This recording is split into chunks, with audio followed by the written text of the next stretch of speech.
Greetings, everyone. Welcome to ANC 3D. We are going to get started here. If Andrew Davis or Commissioner Cologne Roosevelt are here, there. Hello. Hi. Commissioner. Catherine, can you make Andrew, could you add your last name to your Of are you allowed course, to yeah. name yourself? Usually we get started around 2 minutes after. I see Officer McElway's here. I'd like to give a chance for Commissioner Cologne Roosevelt to get on. We have heard that Commissioner Simkowitz is going to come later. And we're going to wait just a few minutes. We're going to approve the agenda as our first item. And then we will be calling up MPD. And I see Officer McElway is here. Thank you. Commissioner Roosevelt is here. He needs to be made a co-host.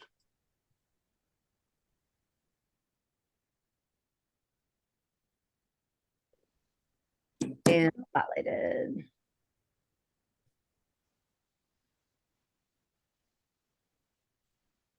Off mute. Yes, mute is on mute. Hello, Commissioner Cologne Roosevelt. Hi, Commissioner Duncan. How are you? I'm good. All right, we have a quorum, so we have officially come to order. First item on the agenda is to approve the agenda. Motion on the floor is to approve the agenda with this amendment. We are going to move the Green Theory cannabis application consideration until the end of our official actions or 9 p.m., whichever comes sooner, so that Commissioner Simkowitz can join us. He has asked us to wait on that until he arrives, and the commission agreed to that. Is there a second? Commissioner Davis seconds the motion. Are there any other modifications? All right, motion on the floor is to approve the agenda as amended. All those in favor? It was unanimous. Let the record show we've got 6 commissioners present, with Commissioner Simkowitz absent until later in the meeting. As always, we start our meetings off with Metropolitan Police, and Officer McElway is here, and I'm going to let you take it away. I think you are muted. How is that? Is that good? Thank you, Commissioner Duncan. And good evening, commissioners, and good evening, everybody in attendance on Zoom. For those of you who don't know who I am, I'm Tony McElway. I am your traffic officer, and I attend all your ANC meetings in the community regularly. And I am going to start off with our PSA 205 monthly crime report for the last 30 days. I'm happy to first report that this month we had a 50% reduction. We had 16 offenses that occurred in your neighborhoods last month, in the month of January. This month we had 8. I'm going to start off with the first 2 offenses, which were 2 stolen automobiles. Stolen between February 22nd and 23rd was a 2016 black Hyundai Sonata with DC tags, and that vehicle was reported stolen from the MacArthur Boulevard Exxon in the 4800 block of MacArthur. The owner of the vehicle parked the vehicle overnight. I guess it was going to get it serviced, and when they got, and the next morning the vehicle was reported missing. That vehicle has not been recovered to date. On February 10th, at approximately 11:50 p.m., and we know this time because we caught it on video camera of the resident's home, a 2016 Honda Pilot with DC tags was stolen from the 4600 block of Ashby Street. The keys were left inside the vehicle. This vehicle was recovered on February the 17th from the 1500 block of 15th Street Northwest and the vehicle was returned back to its owner. The two theft from autos occurred. The first one actually occurred in November. The owner of the vehicle saw some video and didn't realize that he was a victim until the last week. And this occurred on November 7th, approximately November 7th, in the early morning hours. The reporting officer discovered through his security video of an unknown person removing valuables from their car. There was no description of the person, nor did they know what was taken. But they came to the 2nd District and filed a police report. So that is considered a theft from auto. On February 11th, reporting person that an unknown person entered their unlocked vehicle and removed the belly jar change. Are you gonna stay awake? Is that Are me? you gonna stay awake? You look like you were sleeping. Okay. And we had 4 thefts, general thefts. I'm just going to read down the location and what was stolen. Sibley Hospital, there was a stolen purse. We had 2 retail thefts that occurred, 2 separate retail thefts that occurred at the MacArthur Boulevard CVS, where one individual in each case walked into the store and took some merchandise, concealed it, and walked out of the store without paying for the merchandise. 5200 block of Lawborough Road, which I believe is that office complex adjacent to Sibley. There was a purse stolen from there as well. Traffic report, no major accidents. We did have one accident last Monday, not yesterday, or not this past Monday, but the Monday before. You may have seen a large amount of police presence at 45th and Q Street, right across from the Hardy Rec Center. Vehicle had struck a tree. The individual driving the vehicle fled the scene. The vehicle that struck the tree had been reported stolen out of PG County. And the vehicle was recovered, obviously, from the accident, and the individual did flee the scene. And we're working on video security cameras to try to identify that individual through evidence inside the vehicle. Also, I wrote 212 traffic tickets last month. MacArthur Boulevard was one of the areas, Canal Road, Clara Barton, Ward Circle, Reservoir and Foxhall Road. And one of the bigger areas that we've had some complaints is the evening cut through traffic at Sherrier Place, Dorset, Carolina, and Potomac Avenue. A lot of vehicles are trying to avoid Arizona and MacArthur when traffic backs up. So we are out there, myself and Officer Mark Pooh, getting as many as we can. And there was quite a few, but we're hoping our presence and visibility will hopefully deter these folks, because most of them are regular commuters. With that said, I'm open for any complaints, concerns, compliments.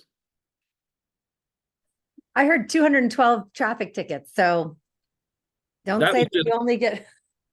That You was just me. That doesn't include the rest of the officers within our district. But I usually like to write down my stats just to bring them in. And most of those were speeding, seatbelt, cell phones, stop sign running, and a lot of insurance. People, they don't have insurance or their insurance expired. So we give them warnings for that. But all those put together was around 252, I said? Yes. I'm sorry, 212 traffic tickets. Do any of the commissioners have any questions for Officer McElwee? And if anyone from the public would like to ask a question, if you could use the raise hand function, that would be very helpful. Any commissioners? All right, any members of the public? I have a quick question. Go ahead. Officer McElwee, thank you again for all you do for our community. I was wondering, is there any particular intersection on MacArthur Boulevard that you might find more hazardous to pedestrians than others? One of the circumstances I find is sometimes when pedestrians crossing the street and somebody will stop, say in the left lane inbound to allow them, people on the right might not know that they're stopping for a pedestrian. Maybe they think they're stopping to turn left and will continue through, and it creates kind of a hazardous situation. I'm just wondering if there's any particular intersection that you find is kind of gives you a little pause or worry. Two of the intersections that I monitor quite a bit is the one crosswalk at where Nebraska and Chain Bridge all meet right there Mhm. on MacArthur. That's one that we give heavy attention to. And the one by the post office at Edmonds and Okay. MacArthur, where they're crossing over to go to like Mac's Market or the Yeah, the that's a busy Starbucks. one. And we do enforcement out there. And the other one, which is it seems like it's improved a little bit, and I think that's because we have the Hawk Light down there by the Safeway, the old Safeway. Yeah, the flashing. Yes, lights. sir. Great. Thank you. You're welcome, Commissioner. Thank you for bringing that up. Yeah. Well, also, while I'm out there, I'm going to put my email inside the chat box. For those of you who go on vacation for more than 2 or 3 days or longer, please, email me. We do the vacation checks while you're away, and if you give me your email and all that, I will send you an email that, hey, we checked your house, make you feel comfortable that your house is being checked on while you're away. So take advantage of that. And we also have a 4-hour ride-along program that the Metropolitan Police Department has in place. I encourage any citizens out there. I know Commissioner Davis, I did a ride-along with me. Highly recommended. It was terrific. Yeah, very interesting. And JP has, so everybody's welcome. We just we'll get the paperwork taken care of, and the good thing about that is, you see what we do. You'll see some traffic enforcement, and then you can also address your concerns, and we can maybe even address it at the time you're doing the ride-along. So take advantage of that perk. And finally, I see that Captain Haskis is up there. Let's see if he has anything he would like to add. Thank you, Officer McElwee. I think you've done a fantastic job doing the rundown on the crime. I didn't get the beginning part of it, but our numbers so far this year have been looking very, very good. We're hoping to keep it up, especially as the more difficult summer and months come up. But so far, it's a very good start to the year, this PSA. And just to the retail thefts at the MacArthur are a big concern to us. We don't expect the Sibley area thefts to continue too much. They seem to be crimes of opportunity with property left, but the MacArthur one is something the second district is going to be seeing what more we can do to curtail some of these. They're although they've been relatively few, they've been very high value thefts. And another thing about what is kind of unique about 205 is that all our thefts occur during the day, the morning to midday, while we've not had any so far year to date in the evenings. So I thought that was very unusual. But thank you, Officer McElwee. And if anybody has any questions for me, I'm more than willing to answer any questions. I'm not seeing anyone's hands raised. Thank you all both for all of the work you do in our community. It's very much appreciated. Are there any other questions from commissioners before we let them go? All right. Thank you very, Thank very you, much. everyone. Have a great I'll evening. contact Be in info. touch. Thank you. Yeah, yesterday, but it's actually like they're saying it was in the Okay. All right, everyone's muted. Sorry about that. Okay, next item on the agenda is Matthew Barclay here from the mayor's office. Hello, Our everyone. mayor. How's Oh, it there you are. Catherine, if we could get him spotlighted. Thank you, Go ahead, Catherine. Matthew. My name is Matthew Barclay. I'm the Ward 3 liaison from the Mayor's Office of Community Relations and Services. I'll put my number in the chat and my email. So any further questions you have about my announcements, you can ask them and or reach out to me for any other reason you may need to reach out to me. Yesterday, the council passed a security C legislation, public safety legislation, and the mayor had the following statement. Passing and implementing security C is a critical step in the work to build a safer DC by rebalancing our public safety and justice ecosystem in favor of safety and accountability. Today, I'm grateful for all the people who made their voices heard and demanded action. I'm grateful for the leadership of Council Pinto and all the council members who listened to the concerns of the community and voted in support of common sense legislation that recognizes the importance of accountability in our ecosystem. We're a city that is committed to creating opportunity and believes in second chances, but we will not tolerate violence and will not tolerate criminal activity that disrupts our sense of safety and our ability to build thriving neighborhoods. The provisions that were passed on the emergency basis last summer have already had a positive impact on crime trends. Together, we can continue to drive down crime and build a safer, stronger DC. Thank you. Next thing. The Mayor's Office of Women's, I said that quickly because I'm trying to get through all this quickly. I have a lot of stuff today. The Mayor's Office on Women's Policy and Initiatives has the 6th annual Fit DC Herstory 5K this Saturday. Registration opens at 9 a.m. and the 5K starts at 10 a.m. And this will be at the Freedom Plaza on Pennsylvania Avenue. Wilson Pool update. The HVAC replacement project at the Wilson Aquatic Center is a $2.5 million project that is steadily progressing with all necessary HVAC components arriving in construction beginning in January. This past month. The scope will include new rooftop units, fans, and ductwork. DGS is also redesigning the HVAC system to allow for more efficient and timely maintenance and inspections. In addition to the HVAC replacement and redesign, DGS is evaluating additional repairs before a spring 2024 reopening. DGS and DPR will announce a planned reopening date as we get closer to completion. So that is positive. This week, there was the House passed the DC Robert F. Kennedy Memorial Stadium Campus Revitalization Act, and Mayor Bowser looks forward to working with the Senate to swiftly advance this legislation so that we can take control and have full potential of the RFK campus. Also, this week, the mayor announced the Downtown Action Plan and Downtown Public Realm plans with the Downtown DC Golden Triangle bids and the Office of Planning. And you can learn about those at reimaginedowntowndc.com, and also the Public Realm plan is at planning.dc.gov/downtown public realm. And if you need these links, please email or text me. DPR has a Rec for All community grants opening. Oops, I'm sorry. That ended yesterday. Apologies.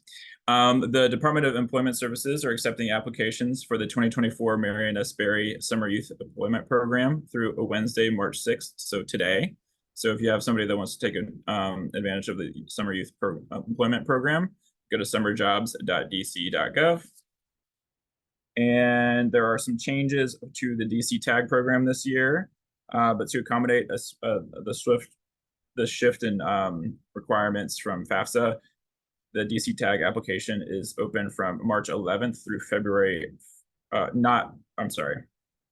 open on March 11th, not February 1st. So it'll be opening later and it'll be continue through, I believe, September 6th.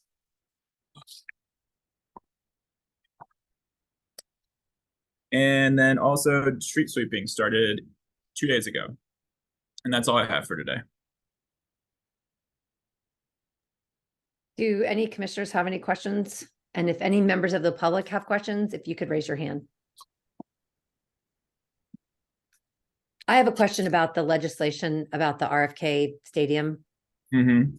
So that passed the House, and is that to give the land to DC or control of the land? Because it's on federal property right now, right? Yes. As I understand it, hold on, let me see if there's something on this other page.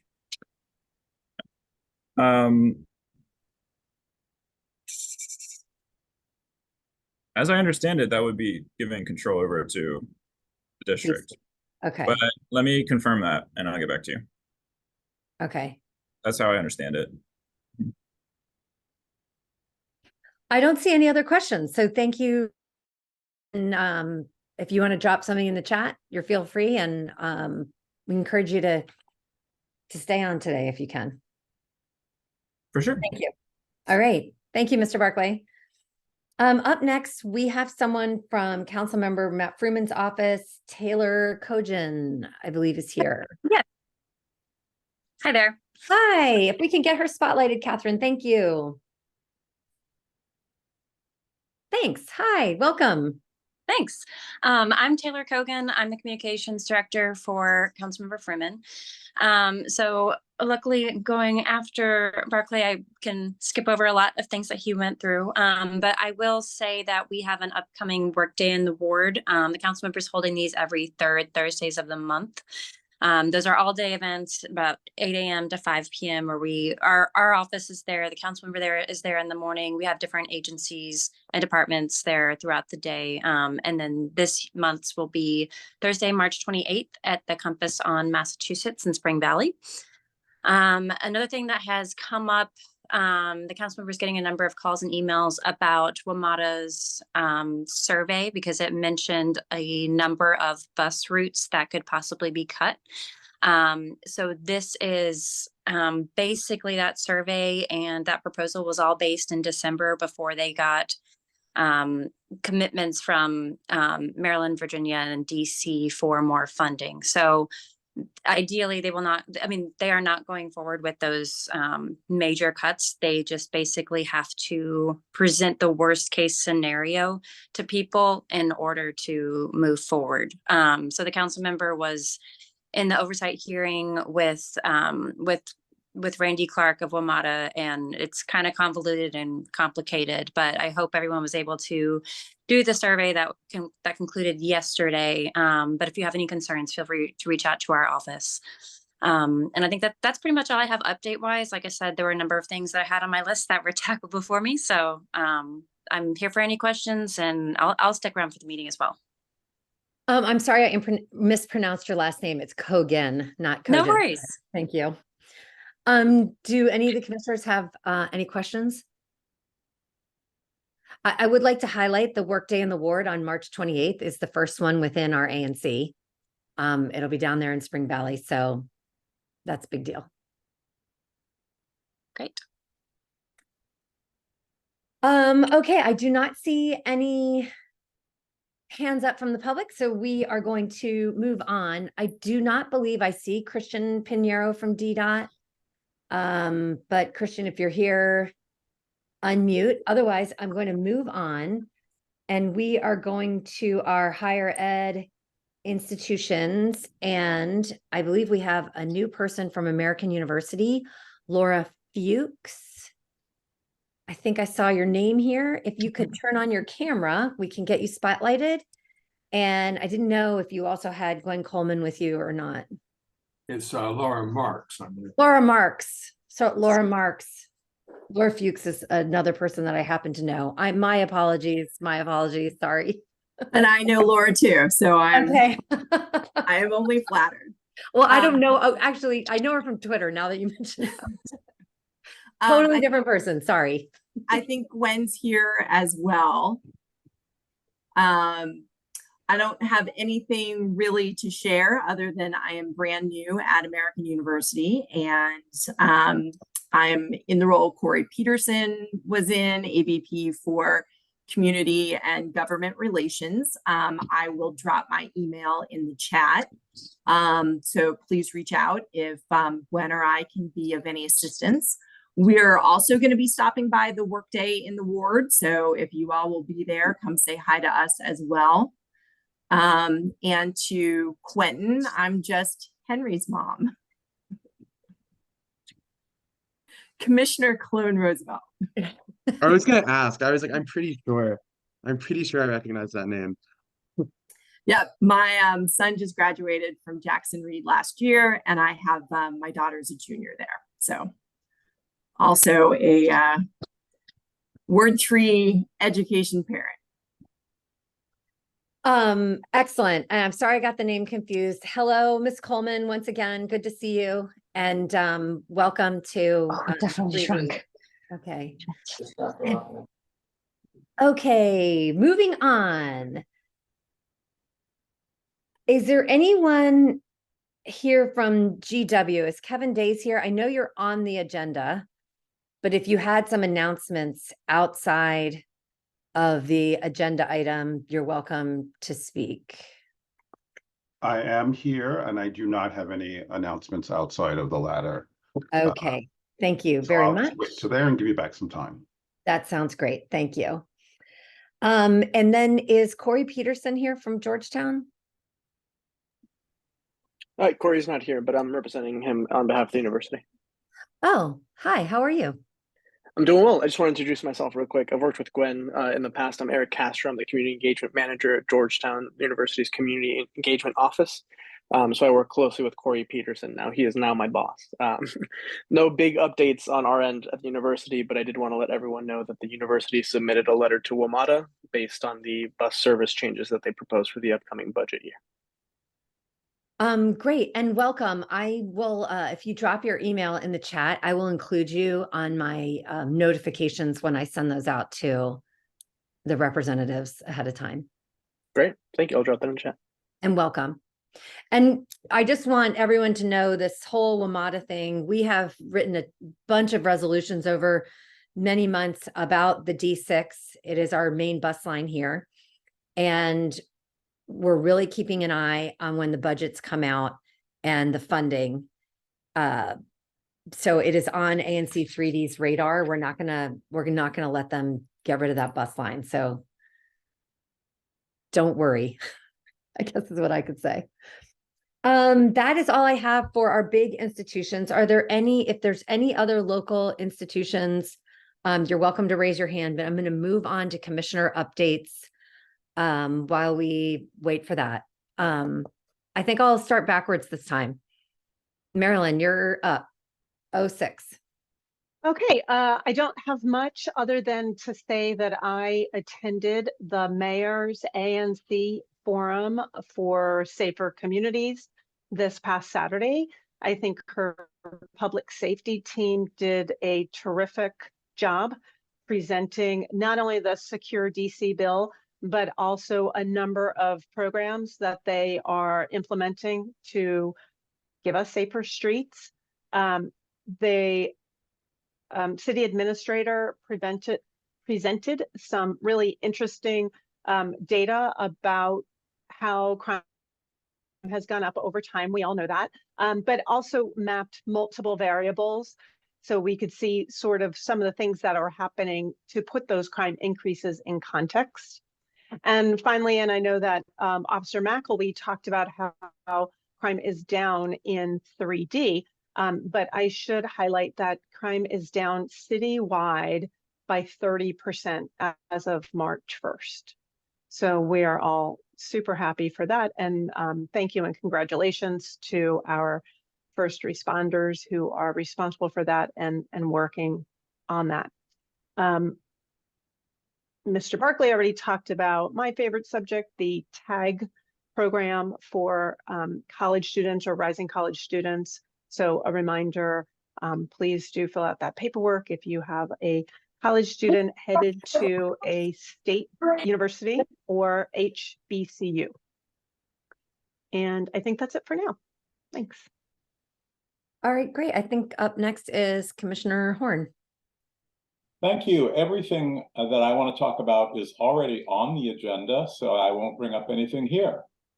All right. And then on to 04, Commissioner Davis. Not much to report. I don't know if I mentioned during the last meeting, but I'll just say it again. If so, very excited that Mr. Pinheiro from DDOT came through and got all the wood chips removed from the corner of Loughborough and 3D03. It's very, very exciting. Just in time for spring, for things to start turning green. It really looks great. So the grass is greening up, and I got rid of those several. I guess there were about a dozen eyesores over there. So that's good news. So thank you to Mr. Pinheiro. I'm sorry he's not here, but he really I think made that happen. So really well done. And not to say Christian Piñero always shows up to the Transportation Committee where he is very valuable, so that if he doesn't show up here, it's not a slight on us, but I did not know that. That is a great update. Thank you. Commissioner Cologne Roosevelt. I would also like to say a big thank you to Kristen for clearing those wood chips in my single member district. They've been there for forever, and it was really awesome that he did that. Uh, I guess the Compass Coffee is technically not in my district, but it is in Spring Valley. So come to the work day in the ward when Matt's there. I love Compass Coffee, and it'll be really nice. And I guess we had a lot of concerns with the Palisades and on Mass Ave where I live about the bus service, and I'm really happy that the mayor and her team stepped up to fully fund WMATA for at least this year. We just pushed the fight back a little bit longer, and we'll see if we can keep those bus lines preserved for, the rest of our time here instead of just another year, and keep giving them funding in this way. I would love for a firmer commitment from Maryland, Virginia, and DC to keeping the bus lines fully funded, but we'll see. Thank you. I have one update about 5122 Cathedral Avenue, which as of this meeting, we have been dealing with for exactly 1 year. For those of you who recall, this was a building permit that we saw violated a number of zoning regulations, and we were screaming into the wind at the Department of Buildings, and we ended up, along with a neighbor, filing an appeal with the Board of Zoning Adjustments. And once again, we went before the board mid-February, beginning of February, and they filed a motion to dismiss. They weren't there to whatever the new building permit that was issued a few days before had the same problems that we had been arguing about. But we got a meeting with the zoning administrator and the director of DOB, Brian Hamlin, and they totally came through. They looked at the plans. They said that they are in the process of revoking the building permit once again. And we think that we have gotten into at least open communication. Because it is still at the BZA, we have to go through the motions. DOB's filing is going to be due on Friday, and we expect them to have revoked the building permit, although that is not official. And then our BZA hearing is a week from today, where we are hoping to get this project declared a raise, and it will have been worth all of our efforts. So I think that we are on a winning slope. That's my only update. Commissioner Elkins? Yes, congratulations on that. And for those of you who don't understand in all the details when the importance of declaring it a raise, it means that the builder cannot use grandfathered provisions that he would not be allowed to do under the current regulations. So this has been very important to the neighborhood, I believe. The Transportation Committee will meet again this month. I don't have a date, hasn't been set yet, but we will be looking at a number of the priority items that this commission approved on in January as issues that we wanted to work on this year. And the the committee is moving ahead on a number of those issues. So please watch the listservs and our website, and we'll tell you when the meeting is, and we hope we'll see you. Thank you. All right, great. Commissioner Duncan, before we go on, okay. I missed one item that I wanted to mention. There was a tweet that a friend of mine sent me today about noise complaints from National, or at National. And I highlight this because the tweet called out, it was a little bit dated. Their data is a little bit dated. But they call out that one household in the Palisades posted 7,000 complaints about noise at National. Now, many of us on this call might be able to sort of surmise who that person is. My objective tonight is not to complain about that, but to applaud them. Just as I was coming off mute, a plane was flying over my head and I could barely hear myself think. So I want to congratulate that complainer, but more importantly to our community members, let's help him or her out. And the more of us that complain, the more our voices are heard relative to the noise. And please keep up the good work, noise complainers. And I see Mr. Fisher has his hand raised because this is a topic near and dear to his heart as well. So this is a big deal to a lot of us. Mr. Fisher, you are recognized. I thank you, commissioners. I'm not the person who emailed or complained 7,000 times because I don't have that much time to do it. But if I did, it would probably be more like 20,000 times. I think the good news here, just sort of FYI, I know Taylor's here. Councilmember Fruman has started to get engaged in this topic. As some of you know, there was a DC funded study a few years ago that proved that the noise was bad enough to disturb sleep as well as time in school. Not much was done with that, but I just encourage us to maybe continue to try to reach to work with Councilmember Fruman and all collaborate on this because this is super important. It's just getting worse. So thank you. I think that we were successful in eliminating Delta Airlines trying to add 26 flights to National Airport. We did kill that. So small victories here and there. I would also like to open up for community concerns. However, if you are here for an item that's on our official agenda, that is the time for you to speak. But if someone has a concern that's not on the agenda, you're welcome to bring it up. And I see our moker, Mr. Barclay, has his hand raised. Go ahead. I just wanted to give some clarity on my answer for the RFK. So the legislation would transfer administrative control of the 174-acre riverfront parcel from the federal government to DC for a term of 99 years with no rent costs, enabling a range of developmental possibilities from football stadium to restaurants, shops, and housing. Great. And that passed the House and now is off to the Senate? Okay. Wow. That's kind of a big deal. Okay, without any hands raised, we are moving on to our official business.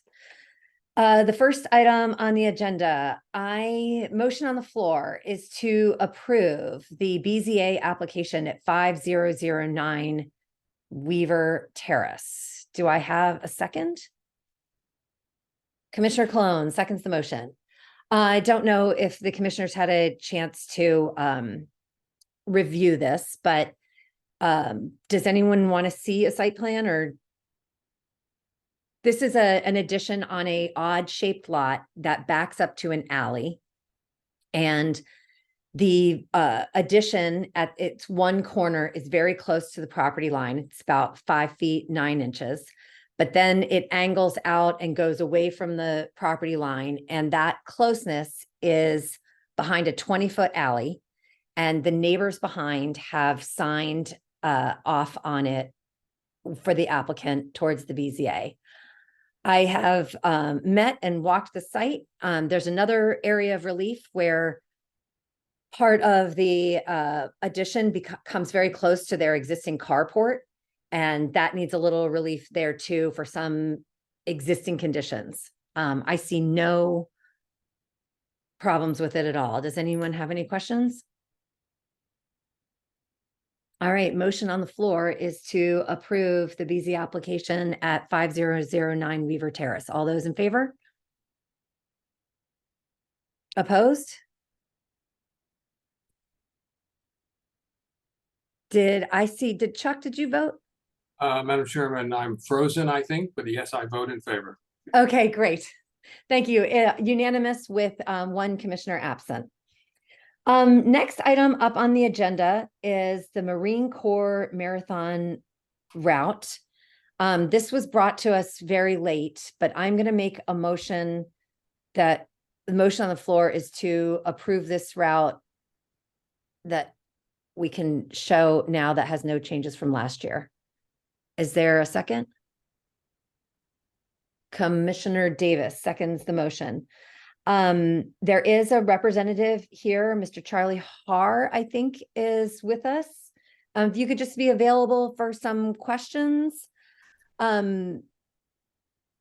Yes, absolutely. I can give an overview, or I can wait for discussions and stuff. But generally, it's relatively low impact to this ANC. It represents a 50K and uses only Elm Street to Canal Road and Canal Road back to Elm Street for the 50K.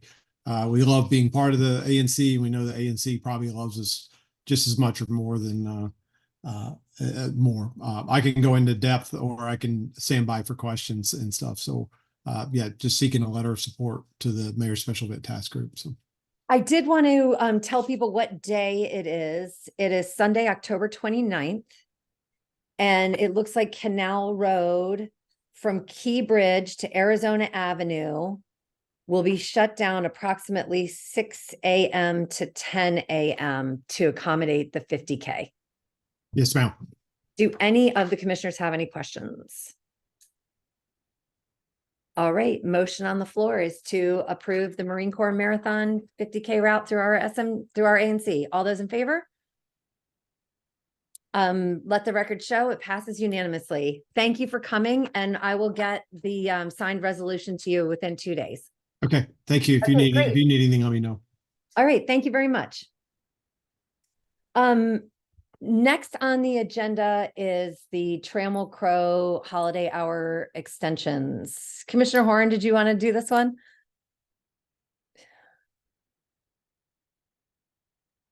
Sure, this is the same extensions that we've already approved.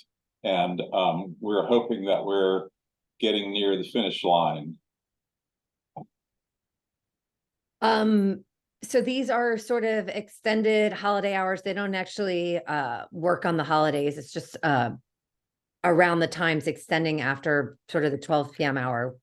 We've done it a number of times. Motion on the floor is to approve this letter. Is there a second? Commissioner Horn seconds the motion. Is there any discussion or questions?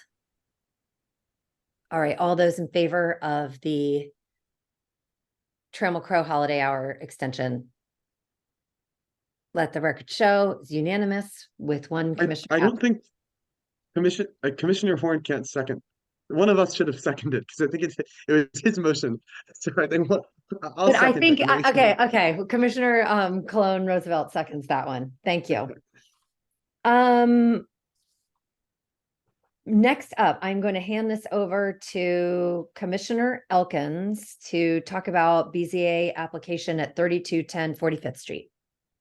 Madam Chairman, this is a case of a BZA application for a building of a porch a couple of feet closer to the property line than otherwise would be allowed, and as an addition.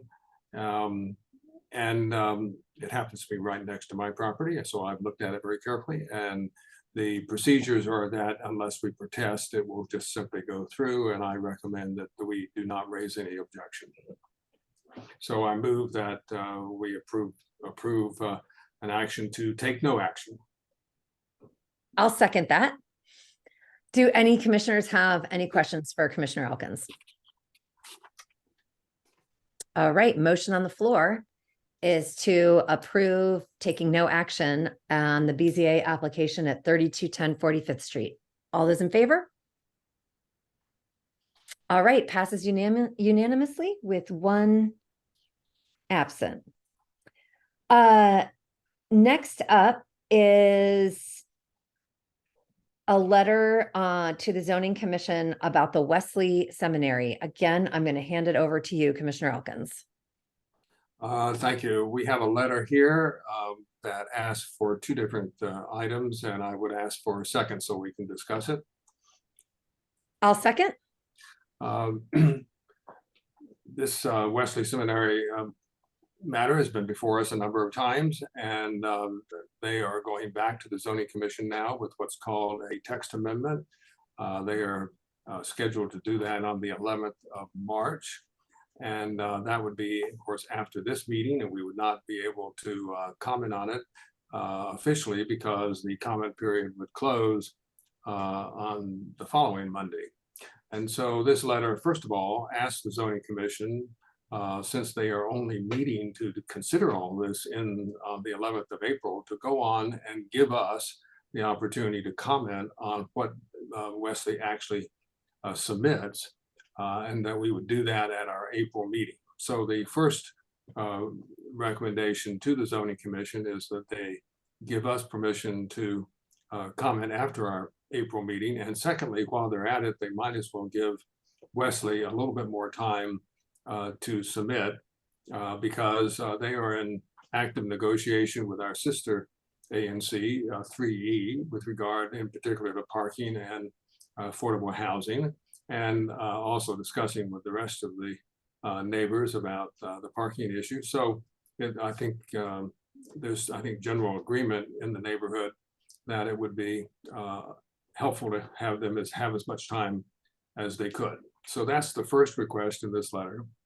Secondly, there is a request that if the zoning commission can provide flexibility to give Wesley another few more weeks to submit, that in fact, because of these discussions and negotiations, they would be able to do an even better job of presenting a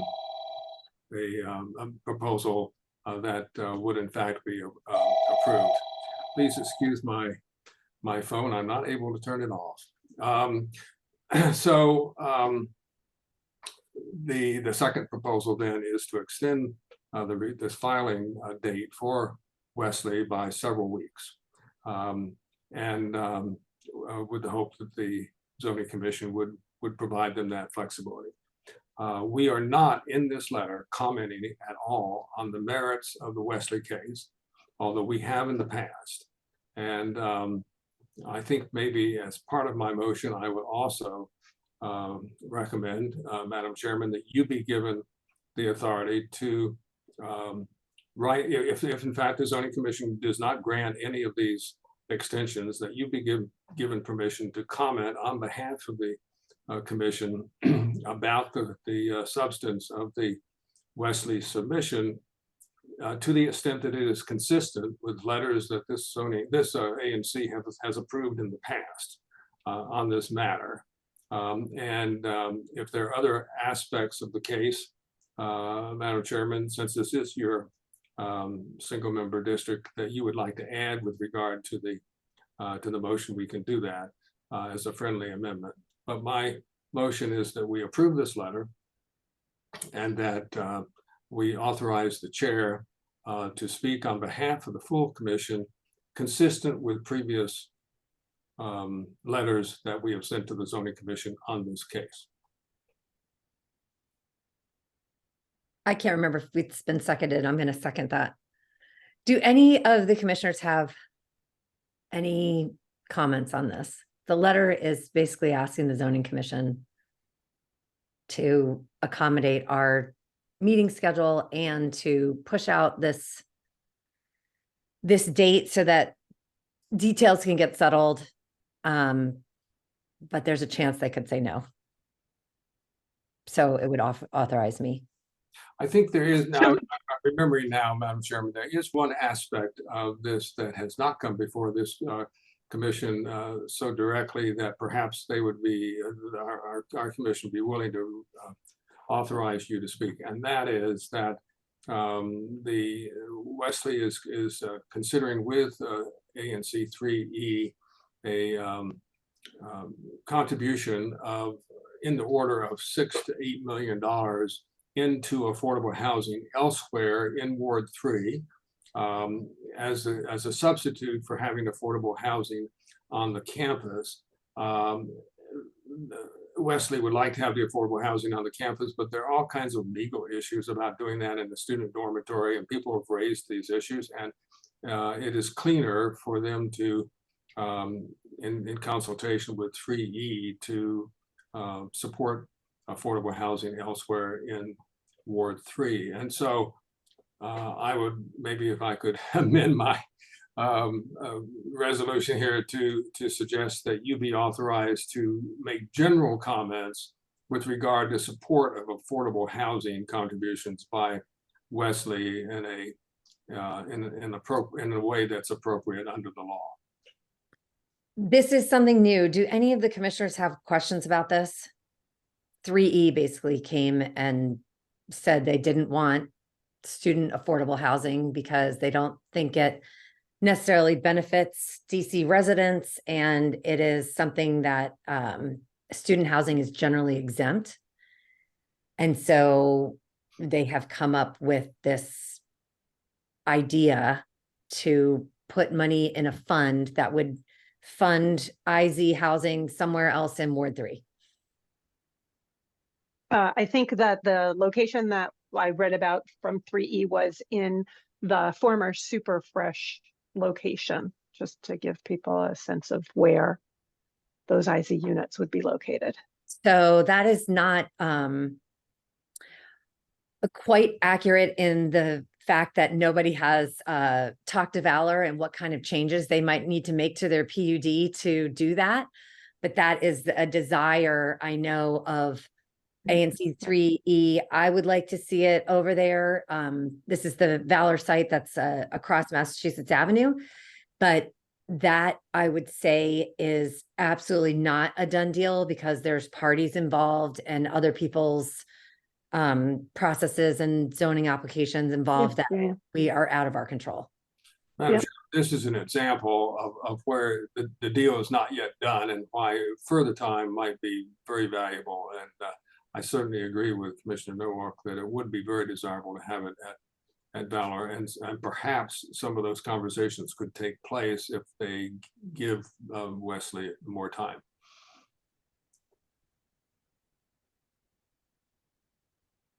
All right, if there are no other comments or questions, I am going to call the question. All those in favor of sending this request to the Zoning Commission regarding the schedule for Wesley's hearing?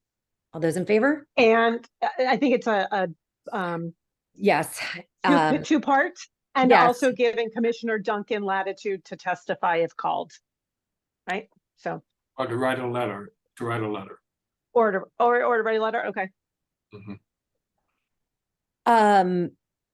And to have a commission sign off on the idea that any IZ funding would hopefully go to the Valor place, but that's also a little bit out of our control. All right, all those in favor? It's unanimous, 6-0 to 1 absent. Next on the agenda is the notice of intent to reduce the speed on Nebraska Avenue from 30 to 25 miles an hour from Macomb to Military Road. Commissioner Elkins. Yes, this seems fairly straightforward. And I would ask for a second for a letter that would simply endorse this idea that DDOT has come up with to reduce the speed limit from 30 to 25 on the portion of Nebraska, a large portion of Nebraska that runs through our area, including in particular in front of American University. I'll second that motion. Second. Is there any discussion or any questions? All right, all those in favor? Motion passes unanimously with one abstention or one absent. All right, moving on to a letter to Councilman Fruman's office on the Harrington Hotel and affordable housing. Again, Commissioner Elkins, do you have a motion? Yes, I have a motion for a letter that would go to Councilmember Fruman. Basically, asking for a second so we can discuss that. It's been seconded. So essentially, the Harrington Hotel is becoming vacant, and it's in a very desirable location downtown. And although it's not here in Ward 3, where we would need where we need affordable housing, it does offer an opportunity for affordable housing downtown as well. And Councilman Fruman is reportedly working to get this considered, and this is simply a letter of support to show that ANC 3D supports the development of affordable housing across the district, and particularly where there's an opportunity to buy such a large hotel. and to make it available. So this letter simply encourages Councilman Fruman to proceed as he is. And so I ask for a vote in favor of this. Do any commissioners have any questions or any further thoughts or context?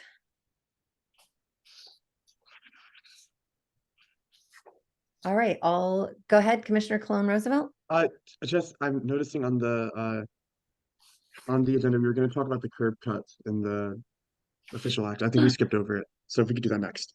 We definitely have to do that. Sorry. Okay. I did miss We that. can vote on Sorry. this first. Okay, sorry. I think we need a vote, Madam Chairman. We do need a vote. All right, all those in favor? All right, the motion passes unanimously with Commissioner Simkowitz absent. Sorry about that. We are going back to the 49th Street and Van Ness Street Public Space Committee curb cuts. Commissioner Cologne Roosevelt. Yeah, so this is basically just an application for curb cuts. One of them is already basically there, and it's just a repaving of the driveway. This is for two houses. I think they're both on Van Ness, or no, one's on 49th and one's on Van Ness, but both of the curb cuts are on Van Ness, which makes sense because there's less pedestrian traffic there, and it doesn't cut into any trees or anything, which, you know, we really appreciate in Spring Valley. I'm asking for a second and then a vote in favor. Oh, the architect is also here, the builder, if you have any questions for him. I'll second that. I'll second that motion. Is there any discussion? Do any of the commissioners, one of these curb cuts is actually existing? Yeah, it's just a repaving, right? Or for that one. For the other one, it's a new one. Yeah, I think they're sort of cleaning it up, and then there's actually one house there right now, and it's on a big lot, and they're going to put two houses. Commissioner Duncan walked by it. I have not been. I will be in DC next week, but I have not been there. So Commissioner Duncan did walk by and looked at the plot and everything, and it looks good. So. All right. All those in favor of approving this application? All right, passes unanimously with Commissioner Simkowitz not present. Moving on now to GW Mount Vernon Campus Plan Modification of Consequence. Madam Chairman, what about the letter to DDOT? I think that on the website, the letter to DDOT is after this one. I'm sorry. All right. That's okay. Motion on the floor. Well, actually, Commissioner Horn, would you like to introduce this?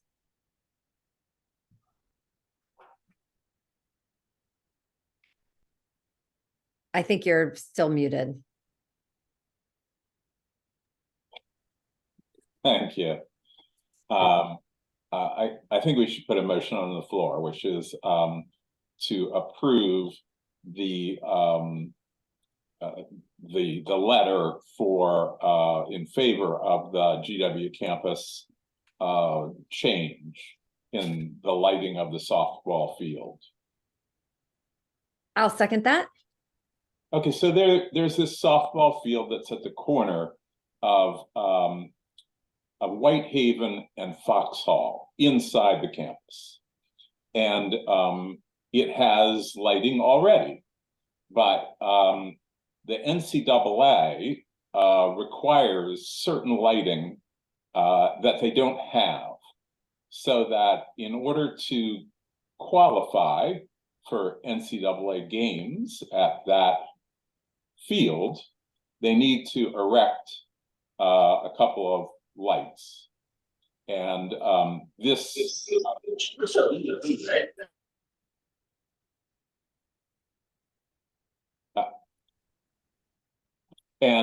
this would approve the GW campus's request. Do any commissioners have any questions? If I should mention that they presented on this to the ANC already.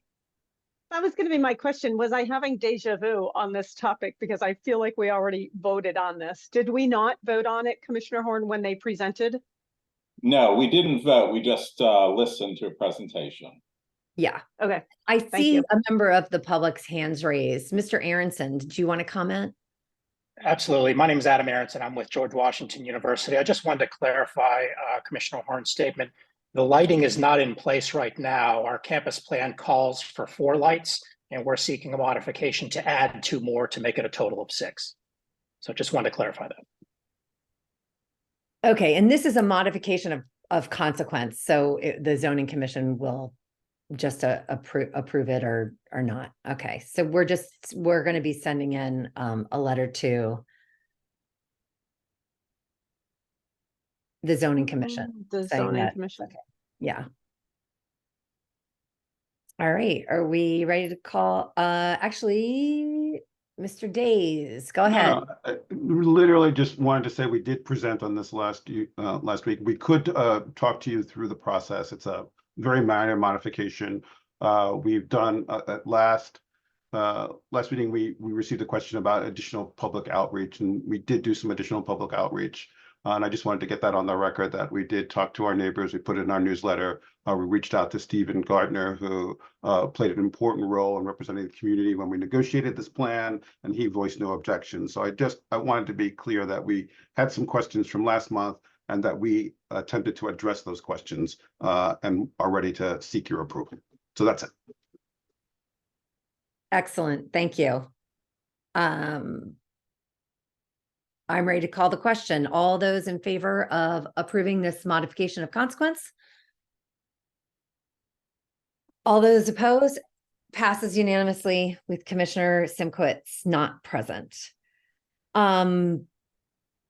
Next up is our letter to DDOT on new sidewalk priorities. Commissioner Elkins, take it away. Okay, thank you. Well, several years ago, before in ancient history, before all of you were elected, we were concerned about new sidewalks in this area. We have probably more areas, more streets that don't have sidewalks than just about any other part of our district. And so we were the Department of Transportation about how they were deciding where to build new sidewalks. And what we found was that they had a list of 50 sidewalks that people had complained about, a lack of sidewalks, and they were going to build them when they got the money. And then a couple of years later, they were asked how were they doing about building sidewalks, and they said, well, we had $2.1 million and we spent it. So those were the old days at DDOT, and DDOT got religion about this and decided that they should do a complete survey of all the gaps on sidewalks around the city. And they have produced a complete dashboard of all on the website, on their website, about all the different gaps across the city. And of course, we have quite a few. And they then appropriately set up criteria somewhat under the legislation, which basically says you need a sidewalk, particularly where people need to walk to school, walk to transportation, walk to parks, etc. So they set up criteria for how they would rank these sidewalks, and they have ranked every one of these gaps to put them in priority order, and they've started beginning to build them. So this is a wonderful advance. But when we looked at the scores that they gave some of the crucial sidewalk gaps in our neighborhood, for instance, around the old Safeway site near the public library, etc., we found that we weren't scoring very well, which means that maybe in 10 or 15 years, they might get around to us. In response to our inquiries about this, DDOT staff person, Karen McAllister, who we know from our working with her very well on the Arizona bike lane, said that they were beginning to take a look at those criteria that they developed the first time and see whether they want to improve them and make them more sensitive to the values that they're trying to achieve. And they invited us to make any suggestions that we might have. And this letter essentially does make some suggestions to the department. And that's why we're here tonight to ask whether this letter is an appropriate one. Basically, it makes a number of recommendations, one of which most of them relate to how many pedestrians might want to use the sidewalk. In other words, the volume of pedestrian use is one of the criteria. The other criterion I'll get to is safety in a minute, but on volume, why do people want to use sidewalks? Well, one of the reasons they have is if you live near the metro or live near a bus stop, but they do give credit to everybody across the city at least one point, even if they live miles away from the metro, such as we do in our area. And so we're suggesting that they be more specific and not give credit for anybody who lives for a sidewalk that's further away than a mile. That's described in more detail in the letter. If people want to ask questions about that, it's a little technical. But the main point is, let's make the criteria as accurate as possible. The second and the other items are things like, let's be explicit about distance to parks and recreation opportunities. Let's include those cases where there are district or federal government facilities that operate on a walk-in basis. In other words, you expect people to come into the agency or the activity, like a recreation center, then people want to walk there. Another one is where there are seniors or disabled persons, such as, for instance, the continuing care facility that's being built on the old Safeway site. We're going to have a number of ambulatory seniors living there, and they're going to walk around the neighborhood. And finally, thinking of our Palisades area, if you're close to a commercial area, people want to walk to the commercial area as well. These are items which are not covered in their criteria, which this letter suggests that they be given some points to add to the score. Finally, with regard to safety, they treat gaps that have sidewalks on one side of the street equal to a gap in which there are no sidewalks on the street. And this letter suggests that if you have no sidewalks on a street, that should get higher points than if you have a sidewalk on at least one side of the street. So on the theory that if you're desperate, you can cross the street and walk down the sidewalk that's already there. If there's no sidewalk, you're going to have to walk in the middle of the street. And therefore, from a safety point of view, the streets with no sidewalks should get priority. So that is, I'm sorry to go on at length, but those are the criteria that we're suggesting in this letter be added to their program. They have an excellent program. It can be better. And we're suggesting these improvements. Real quickly for Robert's rules, is there a motion on the floor? I move that we approve this letter. Commissioner Nowak seconds the motion. Well, I'm going to go ahead and talk because I know sidewalks are very important to me and to this neighborhood. And I think this dashboard that DDOT has come up with is great. And I think that these would make things better, particularly for us. We had maybe one segment of sidewalk that had a priority that would see a sidewalk within inside of 3 years. And we have a lot of changes coming to our commercial corridor and we need better sidewalks. I would also like to point out and congratulate Commissioner Elkins for his excellent relationship with the person who's in charge of this program. So I do think that this letter will make a difference and hopefully will be incorporated into their metrics. Does anyone have any questions or comments?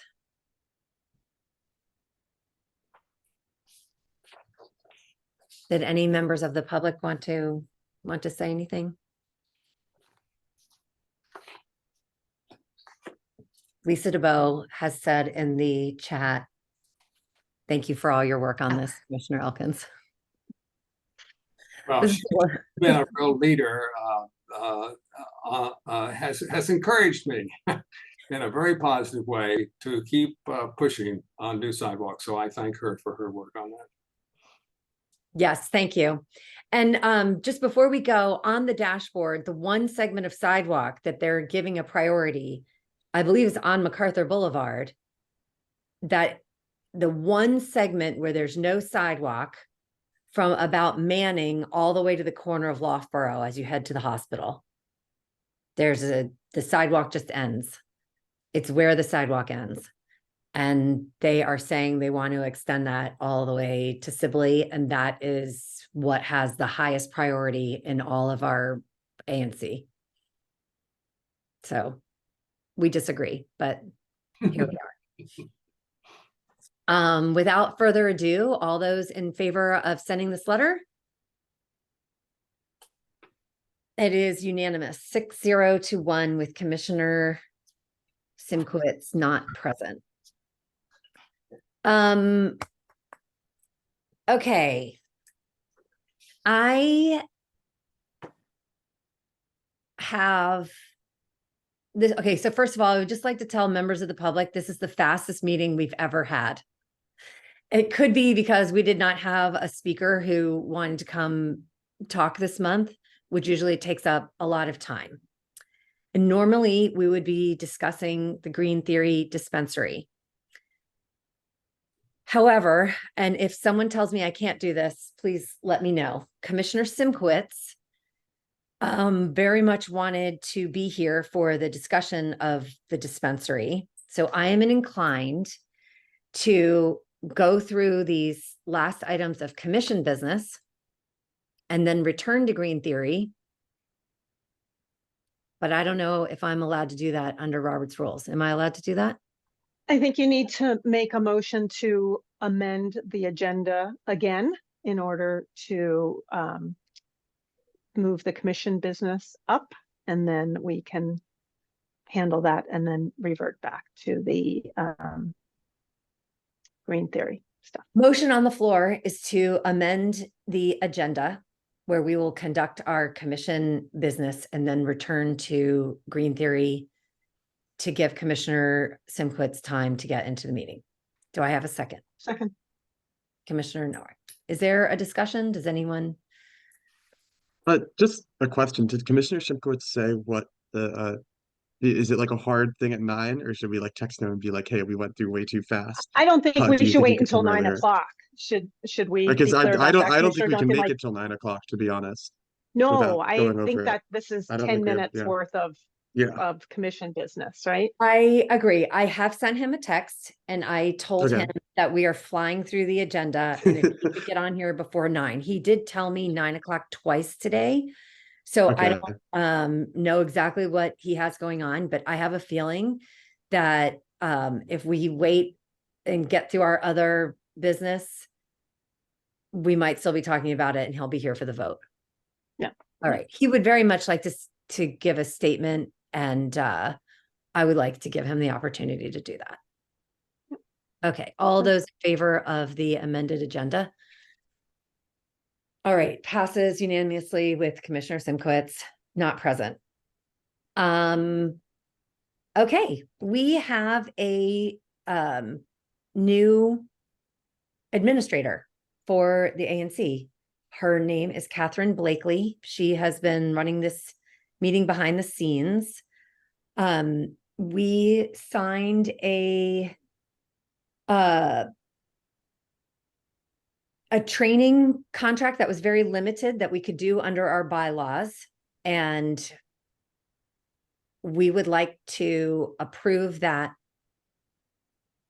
small training contract that we did with her that actually ends today. So motion on the floor is that we approve the training contract and expenditure for the new administrator. Do I have a second? Commissioner Nowak seconds the motion.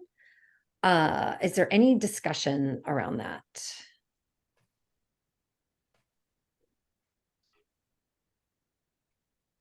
All right, all those in favor of approving the training contract? All right, passes 6-0. Next up is the actual contract itself. It is very similar to the contract that we had with the previous administrator. So if anything, we're going to have a cost savings on our budget. Well, I'll save that to discussion. Motion on the floor is to approve the new contract effective today for the new administrator, Catherine Blakely. Commissioner Nowak seconds the motion. Our previous administrator did not actually book that many hours, hence why we have a new administrator. So I think we're going to see a cost savings from the last few months and year in terms of cost of the administrator, but we do see us using the rest of the hours that we have allotted in our budget going forward for the rest of the year. Yeah, Commissioner Duncan, if I may, for clarification purposes, I don't think that we need to approve the budget of the administrator because that was approved. However, terms of our bylaws within 3D, we just do need to approve the contract. That's what's, yes, thank you. So clarification there, we are approving the contract. Commissioner Elkins worked very hard on that, and Catherine has been great. And Catherine, if you'd like to say hi, I know you're running this behind the scenes. There she is. All right, motion on the floor is to approve this longer term contract. All those in favor? All right, passes unanimously. Thank you. This is really a formality. The next item on the agenda, I make a motion to approve the testimony and submission to the Board of Zoning Adjustment for 5122 Cathedral Avenue. Do I have a second? These documents were submitted. It's all in line with what we've been saying. I just like to get our stamp when we submit something. Any other questions? All those in favor of approving that testimony? Motion passes. Thank you. Next on the agenda, ANC 3D comments. Oh, on the draft strategy for the OANC. Commissioner Elkins, is there a motion? Yes, I move that we approve this letter that makes our comments on the strategy. Looking for a second. Commissioner Nowak seconds the motion. So just briefly, we are supported as an ANC by an office downtown of 9 persons, and they have written a strategy for how they plan to proceed for the next 5 years. And it's an excellent strategy as far as it goes, but it leaves out one very important element that got very high votes by former commissioners across the district a few years ago, which is that since our core business as ANC commissioners and as commissions is to give advice to district agencies so they can perform, so they can deliver services better in our neighborhoods. That core function is not well supported in this strategy. There is nothing in there to speak of for their working with agencies to have better relations with ANCs and to help make sure they give great weight where they should be giving great weight to the recommendations, and to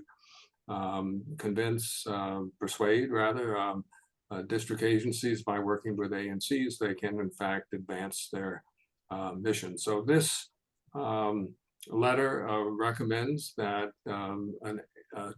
essentially this be added to the strategy and be part of what they try to do in the next 5 years. So I would ask for approval of this letter. I'll second. Did we already do that? Oh, okay. Well, I don't know. Yeah, okay. So the motion seconded by me. Does anyone have any questions?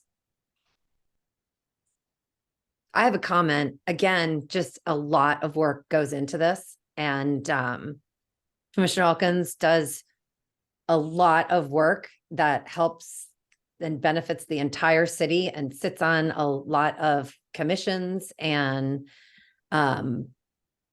he might be solely responsible for the fact that OANC has gone from 5 employees to 9 employees. I guess maybe they have 11 employees now. So it is All in support of Commissioner Elkins. I could see why you put in this work because it works. You're making a difference. So thank you for that. Well, trying to. Thank you very much. Appreciate it. If there are no other questions, all those in favor? All right, we are One cruising. comment on the OANC stuff. Go ahead. Commissioner Nowak responded to someone in the chat, but someone had said that they went to the in-person meeting, and I'm not sure if they went to GW or to Wesley, because I just looked at the OANC website and it says that we meet at Wesley Seminary, which has not been the case for many, many years, I think.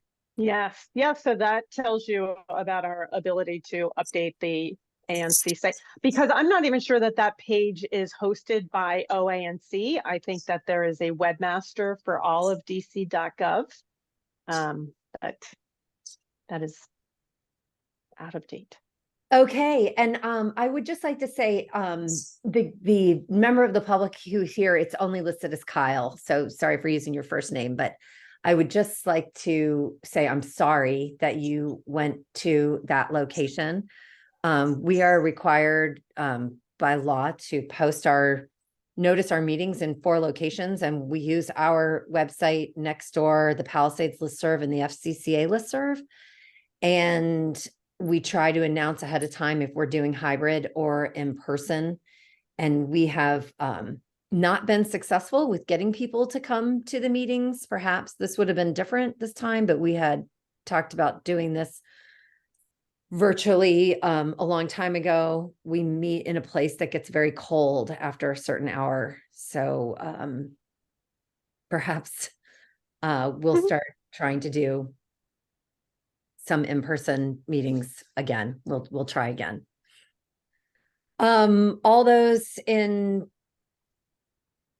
I can't even remember if we voted on this letter. I don't think we did. All of We already those. voted. Oh, we did. Maybe I'm misremembering. Did Oh, we did. vote? Okay, it passed unanimously with 601 with 1 absent. I do not believe that we have the minutes ready and distributed from last meeting. Not yet. I thought we could maybe I could visit them this month and then we could do both. We'll do both next month. That sounds great. Do you have anything to report, Commissioner Nowak? I think our security thing got the treasurer. Yes, our security fund application was approved after a small hiccup, because it just wouldn't be fun if there weren't something that the auditor didn't like. But the office was great. We were able to resolve the issue with a memo explanation that had to do with why we have different mailing addresses on different documents. And that was promptly resolved. We are also able this year to use an ANC debit card, and that will allow direct payment by the ANC to several of our web-based subscriptions, thus abating the need to have individual commissioners use their own credit card and then submit for reimbursement. So we do have several reimbursements to commissioners that are outstanding, and those will be promptly cleared up. And then we will use the debit card wherever possible going forward. And the treasurer's report will get filed perhaps May 15th is the due date. So the May meeting will have the quarterly financial report. And that's it. I had a question. Is that debit card going to be mailed to my mailing address? It will when I ask them to reissue it, which I have not yet done. Okay. We will work on that. And finally, I'd like to formally notice that our next monthly meeting will be April 3rd And there'll certainly be a virtual component, and I don't know yet if we are going to do in person. We'll have to decide that this month. All right, that ends our commission business. So we are going back to green theory in hopes that Commissioner Simkowitz can get on as soon as possible. Although I do have a statement for him. If you want, we have a lot of people in this meeting. So I would first like to say thank you all for coming. I hope that we can keep our comments thoughtful and respectful tonight, as we always do. How this will go is we are going to introduce the motion for what is on our agenda. The commissioners will all have a chance to speak. Then we will open this up to the public, and we're going to ask people at first to raise your hand if you live inside ANC 3D. And then we are going to hear from people who are affiliated through whatever other means through ANC 3D. And we are going to give everybody a chance to say something or ask questions, but there are a lot of people, so we may be asking people to keep it fairly short. Without further ado, I'm going to hand it over to Commissioner Horn to start with that motion, and then we will start our discussion. So, oh, you went back to mute. Thank you. So I'd like to make a motion to approve the letter and the settlement agreement that has been on our website. And if I get a second, then I'd like to give an explanation. Commissioner Nowak made a second, and you have the floor for an introduction. Okay. So as the ANC commissioner for this area and as an attorney, I'd like to explain what the DC law is and how it works. First, looking back, DC voters legalized the recreational use of marijuana in 2015 in a citywide referendum called Initiative 71, or I-71. Legalization won by a 2-to-1 vote, including 60% in favor in the Palisades. Medical cannabis had already been legal before that, and at this point now, DC has had licensed medical cannabis stores for more than a decade. In every year since 2014, that is even before I-71, Congress has passed an appropriations amendment called the Harris Rider, forbidding the city from regulating recreational marijuana, but allowing the regulation of medical marijuana. As a result of I-71, more than 100 marijuana businesses have opened through what's called a gifting system. These unlicensed I-71 stores operate on the idea that customers can buy a non-cannabis item like a stick of gum and receive cannabis gifted to them for free. In fact, for some time, we have had an I-71 store, a gifting store, selling marijuana and edibles above the Little China Cafe on MacArthur Boulevard.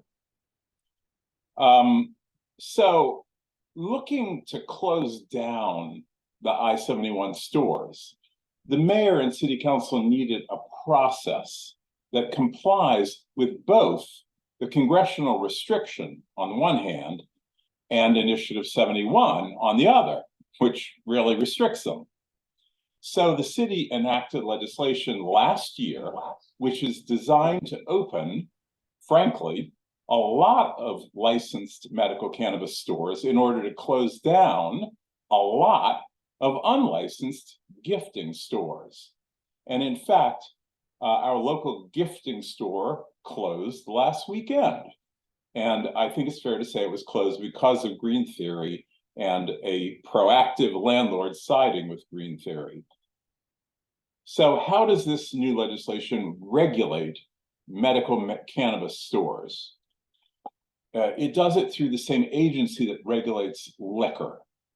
In fact, the city changed the agency's name to the Alcoholic Beverage and Cannabis Administration. Nearly all of the laws governing where a medical cannabis store can be located are very similar or identical to the laws for locating a liquor store. As some of you may know, there's a rule about medical cannabis stores being at least 300 feet from a school. That comes almost word for word from the pre-existing law that keeps new liquor stores at least 400 feet away from schools. And I have no idea why the city decided that a cannabis store could be 100 feet closer to a school than a liquor store, but that is what the law says. There is a separate provision that schools or daycare centers located in a commercial zone do not count in the 300-foot distance rule. Some say that, you know, this must be a mistake, but no, it is. It's intentional. It's quite intentional. The city council knew exactly what they were doing. This is word for word a duplicate of the rule for liquor stores. That's how they locate liquor stores. So that's how they locate cannabis stores. These distance rules and the fact that cannabis retailers can't be in residential zones mean that cannabis and liquor stores would tend to be located in the same areas, like Green Theory and Addie Basson's. And that, I believe, is the city's intent here with these location rules. Finally, under city law, the ANC's grounds for objecting to a medical cannabis location are quite limited. I'll read you the entire section because it's so short. Section 7-1671.06AI says, this is the whole section, the grounds for a protest filed by an affected advisory neighborhood commission shall relate to the impact of the unlicensed establishment on 1, peace, order, and quiet in the relevant area, 2, residential parking needs and vehicular and pedestrian safety, and 3, real property values. That is the whole section. That is what we're directed, that's the grounds for protest. And we're governed by that particular language because it is, again, almost identical to the language for liquor establishments. The bottom line is that DC intended to regulate cannabis the same way that they regulate liquor. And the DC law strongly implies that if a location is okay for a liquor store, that it's okay for a cannabis store. And we already have a liquor store across the street. I should add that in 2022, the prior ANC 3D commissioners approved two medical cannabis store proposals on MacArthur Boulevard, both of them in the neighborhood of the Starbucks, but neither of them actually opened. I am not saying that ANC 3D couldn't oppose the application of green theory, but in my opinion, and reading this law for quite a while now, reading it over and over, in my opinion, the city would license it anyway, that we don't have the grounds to successfully object. And that is why I believe the best thing we can do is approve the settlement agreement with Green Theory. Because in order to get a settlement agreement, you have to agree. Now, lastly, personally, I don't have a problem with licensed medical cannabis stores. Cannabis is legal in DC, and a licensed seller is much, much better than an unlicensed one. But I and every other commissioner sincerely want to hear everyone's ideas and concerns. I hope that you will be kind enough to understand that all of the commissioners, even when we disagree among ourselves, are really trying to do the best we can for our community. And that's why we do what we do. That's it. Thank you. Thank you. I wanted to let all of the commissioners know after we've heard from members of the public, you will be able to speak again. But if you wanted to say something now, you could, and you would also be given an opportunity at the end. Would anyone, Commissioner Nowak? Thank you. I am looking forward to hearing from the public, but I think it is important to clear up some misinformation which was on the listserv today. And I think that as commissioners, it is incumbent upon us to not allow this to be repeated as fact as we go forward. So let me highlight some of the things that were stated and why they are incorrect. So the first one, there is a reference to the Secure DC bill and the expansion of the drug-free zones as part of that. And this stores like this were part of the mayor's concept in reducing crime. In fact, the mayor spoke specifically that drug-free zones will help enforce the rules neighbors want related to loitering and open air street drug markets.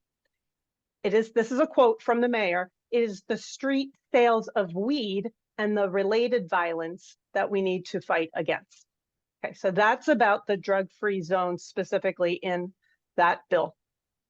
The second thing that was mentioned today, and this was a question as opposed to misinformation, but I'll just answer the question, is will this store be able to sell vapes or nicotine products? In fact, the store is prohibited by statute from selling nicotine products. The next one was the idea of what I'll call marijuana tourism, that all of Maryland and Virginia are going to be overrunning MacArthur Boulevard so that they can buy their marijuana. There are a couple of points about that. Maryland legalized marijuana sales on July 1st, 2023. Virginia legalized it on July 1st of 2022. And it remains illegal to bring marijuana across state lines.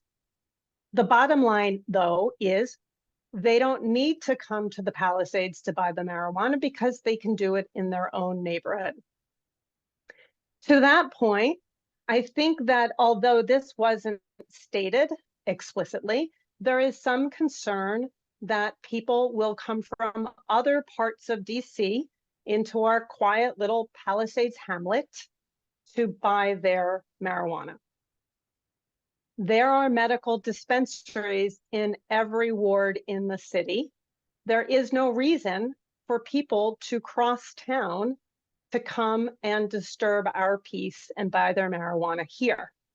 In fact, this commission has spent hours bemoaning the D6 bus service and our lack of public transportation. It's not easy to get to MacArthur Boulevard from basically anywhere else. So the clientele of this store will be neighbors, okay? Finally, there was a citation, there are 2 points. There was a citation on the listserv today about a University of Colorado, Denver, that talked about substantial increases of crime in the locations of where dispensaries are located. I'm not refuting that study took place, though I would point out a University of Albany study that studied crime around dispensaries in the District of Columbia. We don't need to study crime in Colorado because PhDs in Albany studied crime in DC. The study concludes, and I quote, "The preponderance of evidence in Washington, DC shows that medical marijuana dispensaries have no criminogenic effect on the surrounding area." Finally, there has been much talk about the daycare centers and the elementary schools that are in the neighborhood. We all want to keep our children safe. But remember what the owners of Green Theory told us and what the law in DC requires in terms of admission into their store. You need a driver's license. You need a medical cannabis card, which is issued by the district. You need to show those items in order to enter an airlock lobby. Once you enter that airlock lobby, those cards will be scanned by a machine that reads them to make sure that they are valid.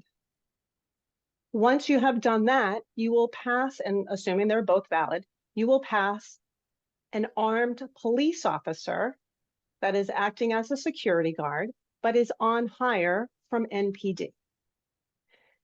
There was a poster who referenced that he has teenagers, and he was quite confident that teenagers buy fake IDs and go into stores like this.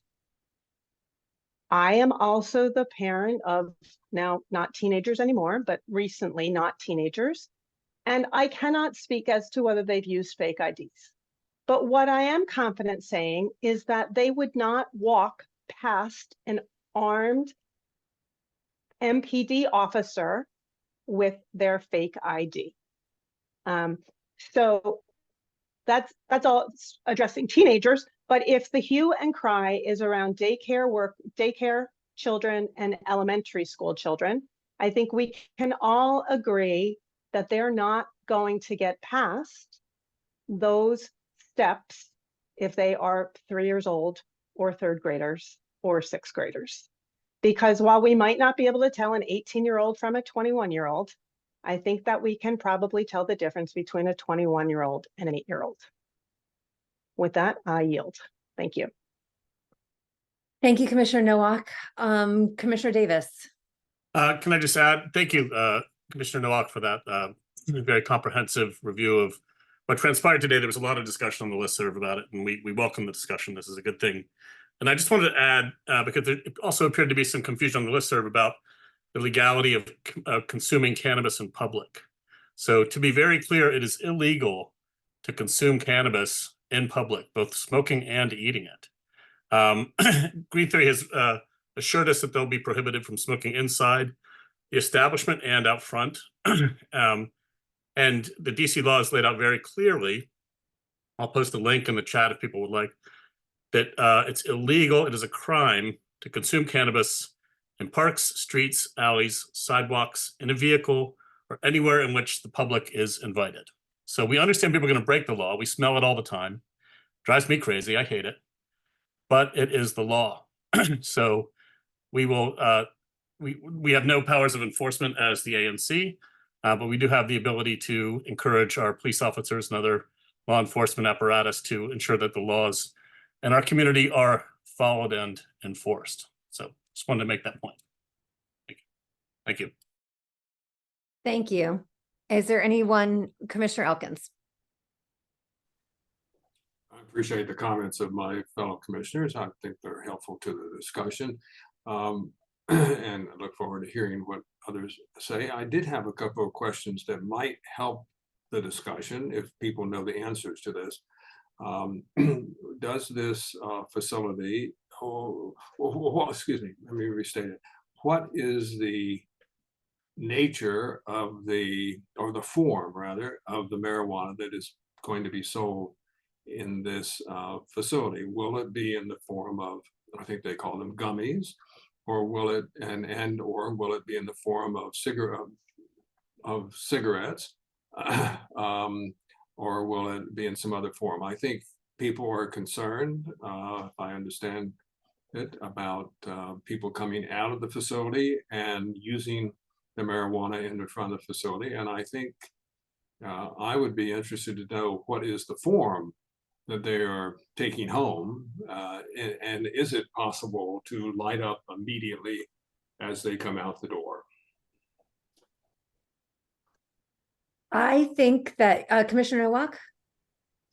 Yeah, it is my understanding that they will sell a number of different media, but the cannabis which can be smoked is sold in bulk, and the users would have to roll it themselves. So I do not believe it is the practice to sell it pre-rolled. So at a minimum, there'd be an intermediate step where the user would have to roll it themselves. So I am not sure we know this because it's so highly regulated. I would at some point like that question answered from the applicant who is here. So I will be calling him up in a second because I think that is something that people might be interested in. I have a comment unless there's anyone else. Commissioner Clone Roosevelt, did you want to talk? Yeah, a little bit. I mean, I Okay. think that there's been a lot of talk on the listservs about like our settlement agreement and the idea that we should just reject the green theory outright. But I do feel that like a rejection we have is likely not going to be something that holds before ABCA, and the settlement agreement is the best way for us to actually enforce regulation on the dispensary and make sure that we have a good agreement with them in our neighborhood. And so I think what Commissioner Horn has done on the settlement agreement has been great. I would love to hear more about the security at the dispensary and how they're planning on. I know part of the settlement agreement was that they would patrol the plaza around the dispensary to make sure that people weren't, using marijuana, edibles, smoking, whatever, around there. I would love to hear more about that because I would like to, ensure that this is a settlement agreement that they'll adhere to at the outset. But I do think that it does address most of the concerns that I personally had with the dispensary being, so close to, schools and other neighbors and, just in our community. I think the settlement agreement does do a lot to address that, but I would love to hear more about how they plan on fulfilling it. So. Okay, so I'm seeing some stuff in the chatter. So before we go to public comments, I am going to call Mr. Martin to unmute to answer some questions around the security, because we do address that in our settlement agreement, and maybe we will end up reading that out. I do want to let members of the community, because I talked to some people today, many people today personally, and I wanted to let everyone know about this other cannabis shop, Capital Remedy Group, and what the ANC has done, because I think it is important for the community to know that we are looking out for the community. So Commissioner Horn discovered by walking by that there was a gifting shop open in Palisades. And when I say it was open, I have been there I've walked by on a nice day and the door is literally wide open. It is right next to where the Green Theory space is, and it's been operating for quite some time. They have between 20 and 30 people walking in and out of that store with their marijuana purchases, and it's been going on for several months.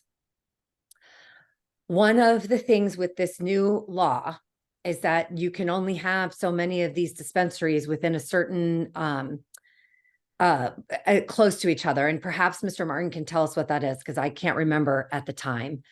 But because Green Theory, which wants to operate this as like a locked door dispensary, put their application into ABCA, we were able to get rid of that Capital Remedy store because they had also gone in and put their application, but because Green Theory had their application in first, they got dinged and said that they couldn't. So and I correct me if I'm wrong, Commissioner Horn, but I think you walked by there today and they are indeed closed as of today. Shockingly, they have listed another location where they're operating, which I don't even know how they're doing that. But I think in terms of the operation that is safest for kids in the community and our environment there. Having a retailer with a locked door that requires ID, security cameras, a whole security protocols. They've already been in contact with Metropolitan Police is far better than this sort of free-for-all that's been going on there. And I just want to point out to the public that it was Commissioner Horn who got that I-71 store shut down, and that was no small feat. So I would like to add that. Commissioner Horn? Yeah, I really, the landlord deserves the credit. She was proactive on this and got it done. Terrific. Can we call Mr. Robert Martin? He is a partner in this application. He's the primary applicant. If you could just unmute. There you go. So we have some questions for you, and then I'm going to let you off the screen. We'll hear the comments, and we'll be writing down questions to possibly have for you at the end. But if you keep your camera on, that's great if you want to talk. All right. So our first question was, what kind of product are you allowed to sell? First off, thank you all for taking the time out of your Wednesday to join and hear us out. I think it's the fourth, whether it be private meeting or ANC or PCA meeting that we've joined. And we really pride ourselves on being approachable and transparent. So we appreciate the opportunity to address any concerns that the community has. So far as product mix, there's no real limitation in terms of the consumption method. So being a medical facility, we also need to cater to our customers. There are plenty that are not able to smoke that would like an edible form or a tincture form or something that they could cook with. So there will be cannabis flower sold along with tinctures, along with edible products as well. And then what are the laws and regulations about any of these edibles and what they look like? So there's actually laws governing that no marketing can target children. So there's not going to be Snicker bars or Starburst themed packaging in the store. If you've ever shopped at a medical cannabis dispensary in DC, the packaging is very bland, very medicinal looking. It tends to be really catered to where did this come from? What's the name of it? Who bought it? What is the strain? And that's really it. The laws state that there can really be no almost creative marketing, I would say, and that's by design. And then are you allowed to sell any like paraphernalia, like vape pens or like other smoking things? Nicotine products, there will be no cigarettes, there will be no vaporizers of anything of that nature. Okay, and then there seems to be some confusion, and we might have to read the language in the settlement agreement, but could you tell us what kind of security personnel you are going to have there?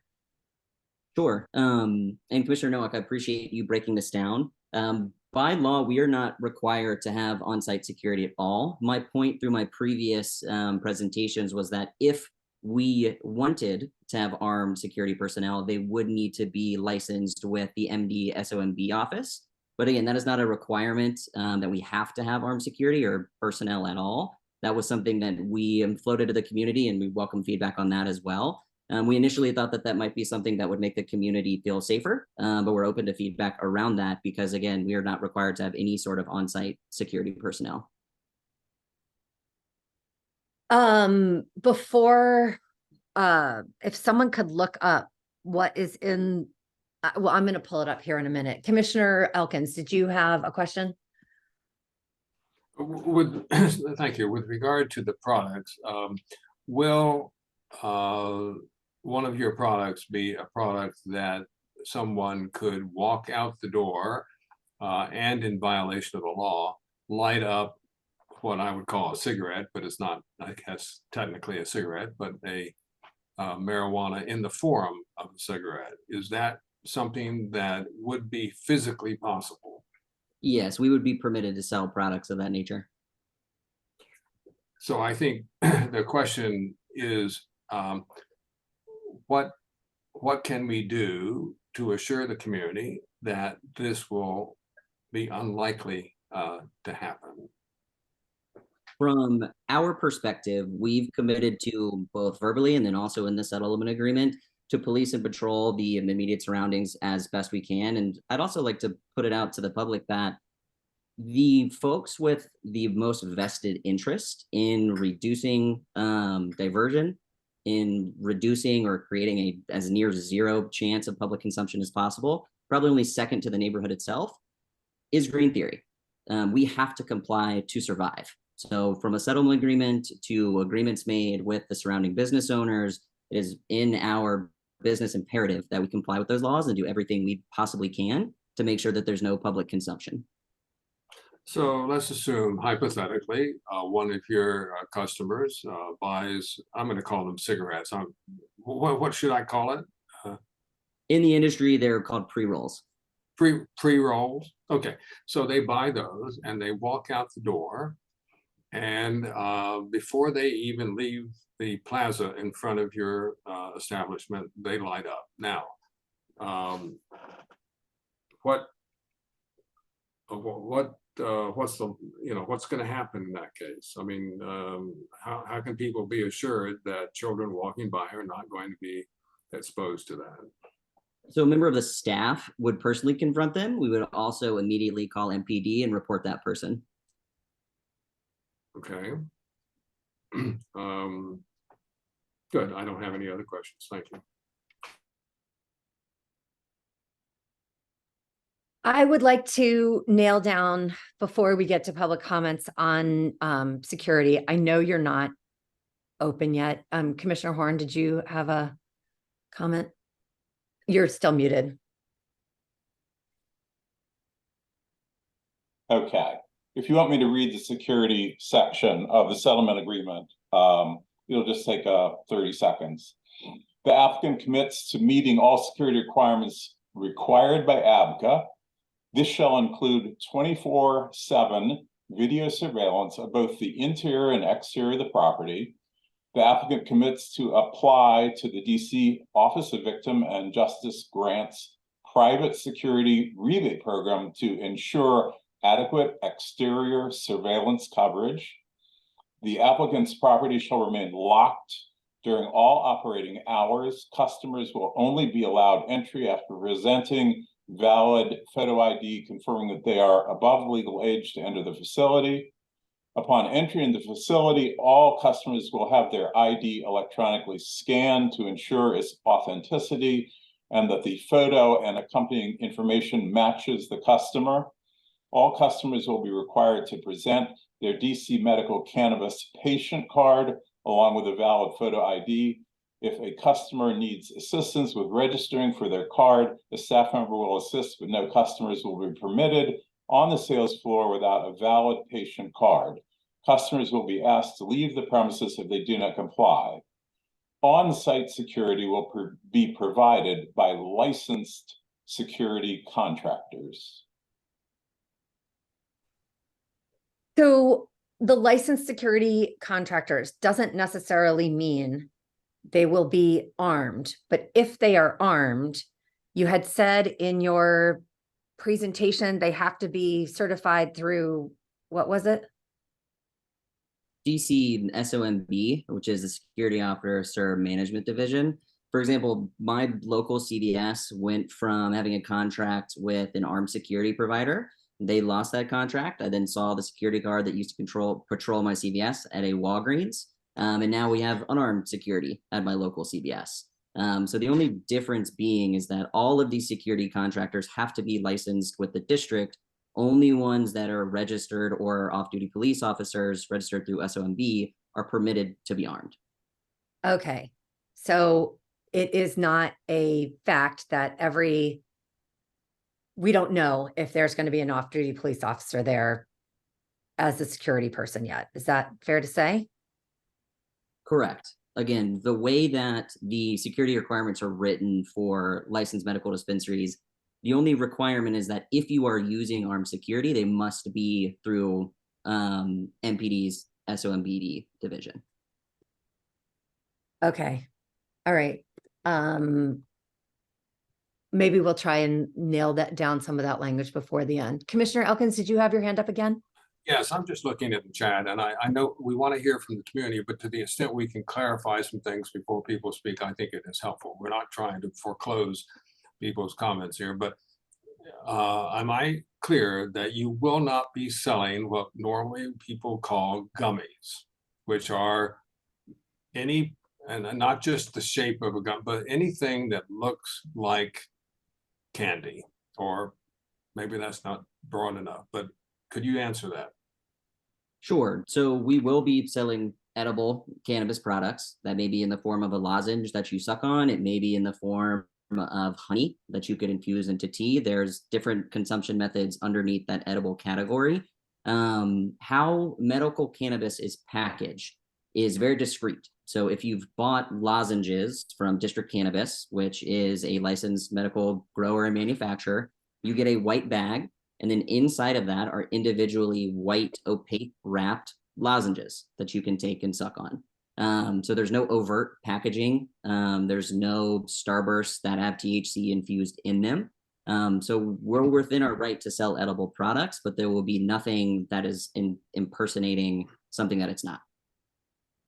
And I think this question is for my second question and final question, and perhaps for Commissioner Horn. There's a question in the chat about what happens if this applicant violates the settlement agreement. The settlement agreement, if we adopt it and it meets the ABCA requirements, which we've worked very hard to make sure that it does meet their requirements, will be adopted by the ABCA board and therefore enforceable by ABCA. And so the settlement agreement has the force of the enforcement agency, and people can make complaints to ABCA, and ABCA can investigate and enforce.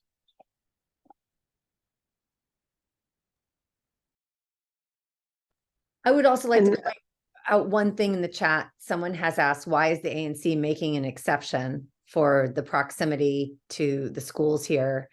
And I think that correct me if I'm wrong, Commissioner Horn, but it's the law that makes the exception. We're not making law here. Yes.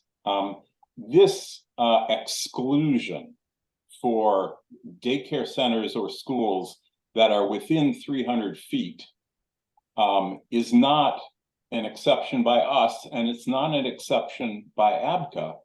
It is built into the statute. This is the law that exception exists. And the reason why that exception exists is that it is identical, word for word identical, with the exception for liquor.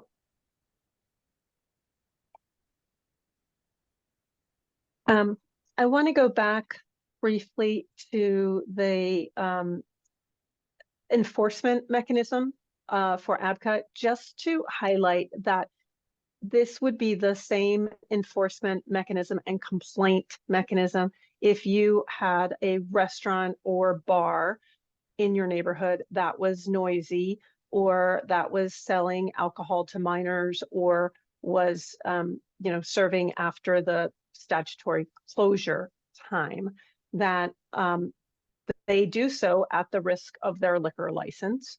And similarly, if there are a number of complaints coming into ABCA against any given dispensary, they do so at the risk of their license to operate. So again, similar to the liquor laws. I would like to also talk about the settlement agreement, because I know that I've talked to several neighbors about what kind of things we wanted to put into the settlement agreement. And ABCA has also come back to us and said, there's a number of things that you can't put in there. So for example, we talked to Mr. Martin about not having a smoke garden or a smoke room. We can't put that in the settlement agreement, but I'm hoping Mr. Martin can tell me I'm right here. They have said that they don't want one of these things, but if they were, they would have to apply for a different license, and we would be able to oppose that. Is that correct? That's correct. So there are two types of on-site consumption license endorsements. So we would have had to apply for a retail cannabis license and then have endorsements for a summer garden, which is the same verbiage used to govern rooftop bars and outdoor alcoholic consumption. We've never really had any interest in doing that. And the other one is a safe use treatment facility where we would have actually built into our space private ventilated rooms for people who didn't want to either smoke at their home or wanted to consume cannabis in a more private or controlled environment. We purposely did not pursue those license types because we thought it would impact the community, and it's also just not the type of business that we're interested in running. There was another thing, just real quick, Commissioner Simkowitz is here. Catherine, if you can make him a co-host and spotlight him, that would be fantastic. Thank you. Another thing that we had talked about at the PCA meeting was doing regular community meetings. And we are not allowed to put that in the settlement agreement, or else they will reject it. But you and I have spoken, and you have already met with some community people, but can we get a sort of a verbal agreement to you that if we ask you to come and meet, that you will be willing to do this? Absolutely. We've been as transparent as possible. We've been engaged with the ANC for, I believe, 4 to 5 months now. We've spoken to what I understand is the heads of all of the local schools, and we are completely open to continuing those dialogues, both routinely or if individual complaints or comments or feedback happen in real time.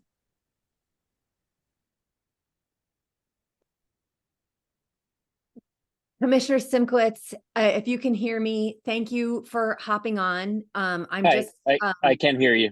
Okay, I just want to give Thank you an idea. So the motion is on the floor for the letter and the settlement agreement. We are in the process of the commissioners asking questions. We are going through some of the questions that are coming up from the chat. We are going to give all of the commissioners a chance to speak now and at the end. And once we finish up this, we're going to open it up to members of the public. Okay, I'll wait till the end. Thank you. Okay. Are there any other commissioners? And I have not read the chat. If anyone sees something there that needs to be addressed before we move to members of the public. And did we lose Commissioner Cologne Roosevelt? I'm still here. I just had to turn you're camera still off. here. Okay. Don't Okay. worry. No problem. No problem. No problem. Sorry. I just wanted to make sure we've got everybody here. Okay. I would very much, it's very helpful for people to raise their hand. And I only see one hand raised, so I'm going to call on Laura. And if you could please say how you are affiliated or connected to this. If you live in ANC 3D, you live in the neighborhood, we would like to hear you. And then I am going to be, we're all going to be taking notes. If you have questions, we're going to let Mr. Martin, we're going to unspotlight you right now. And we're going to come up with a list of questions as people talk that I hope that we can get clarified at the end. Does that sound good to the rest of the commission? Madam Chair, can I just ask that we prioritize ANC 3D residents before anybody else who is not a resident? Yes, that was actually a I can confirm. Yeah, I am a 3D resident. Okay. Yeah, great. Okay. So up first, I'm going to go in order of my thing here. Miss Martinez Sullivan, you're up. Thank Sorry, you. I think you called on Laura first. She unraised her hand. She unraised her hand. So I think I took it down because you called on me. Oh, I'm so She's had her hand up for a sorry. long time. All right, I'm sorry, Miss Sullivan. I am going to go with Laura because she had raised her hand first. I'm very sorry. And thank you, Trish. I appreciate this has been really helpful, and all the questions you've outlined have been incredibly helpful. And one of the things I found very helpful in the discussion is Commissioner Horn's reading of the law, because I think that is really important to focus on here is the law. And when I hear that, you know, there is a caveat that if there's going to be or a carve out that there's going to be an effect on peace and order and property values, I mean, to me, that's a red flag, right? Because I think we're living a little bit out of reality if we think that this is going to be, you know, kumbaya and that we're going to have a great clientele hanging outside of Green Theory. I think my chief concern, having two young kids in the area, is not necessarily that I'm worried they're going to go through. And I did not appreciate the misinformation that Commissioner Norwalk included on having, you know, this high level of security and her children wouldn't go past a MPD police officer, because that's not accurate, right? Martin hasn't agreed that there would be an MPD police officer. We have agreed, I think, in the settlement agreement that there will be a security officer. But I mean, I think anyone shopping in Georgetown can see there's quite a wide berth of what a security officer can kind of entail. So I think my chief concern is the level of crime. And I think that we can look at studies. We can look at studies in, you know, out of New York, in DC. We can look at studies in Colorado. I think if we actually kind of talk to our neighbors and our community about how things have gone already in the other wards, we can see that there is an increase of crime. And there might be, you know, a lot of guarantees when someone comes into a space. But the fact is people are going to go outside and they are going to light up, and we're going to have people sitting in their cars. I think we've all experienced that. And it's just not going to be additive to our beautiful hamlet that is the Palisades. And I Okay, think, thank you, yeah. Laura. We have a lot of people. I am going to address the security issue at the end because I have spoken to MPD about this in and around and the difference between the I-71 stores and the dispensaries. But we really appreciate your comments, and we are taking them to heart. Thank you. Miss Martina Sullivan, you're up.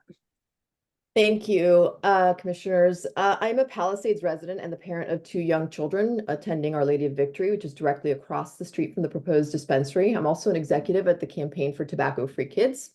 So we spent 25 years fighting to regulate the tobacco industry and other commercial interests in the business of addicting children and young people. So I'm drawing on my professional experience at the Campaign for Tobacco-Free Kids, although I'm here in my personal capacity tonight. History's littered with well-meaning people trying to choose the lesser of two evils, including choosing to believe the tobacco companies when they said they weren't marketing products to children. So in the case of Green Theory, we're being led to believe that we had to choose between the lesser of two evils, endorsing Green Theory as a medical marijuana dispensary or having unlicensed pot retailers in our neighborhood. It's a false choice because there should be no weed stores, licensed or otherwise, in such close proximity to our daycare centers and our elementary and middle schools. And the members of our sister ANC, ANC2C, agree, as they recently issued a letter opposing the application of a cannabis retailer on the basis that there are 3 schools located within 300 feet of the proposed location. So there is precedent for ANCs opposing this kind of business. The dangers of having such a store sell highly addictive products to children with one of the highest concentrations of children in the Palisades is real. And it's clear that this establishment, I think, will have a detrimental impact on peace, order, and quiet in the area. And I really urge the ANC commissioners to educate themselves on the impact of youth cannabis use, including the fact that youth cannabis use is associated with increased traffic deaths in drivers among ages 15 to 20. So we're also led to believe that the settlement agreement is going to address serious concerns about public safety that's been raised by the community. But in reality, we're trusting a business that has no discernible track record of being reputable or trustworthy or having any experience in running a medical marijuana dispensary. And history has shown time and time again that businesses tout self-regulation as a means of avoiding real regulation.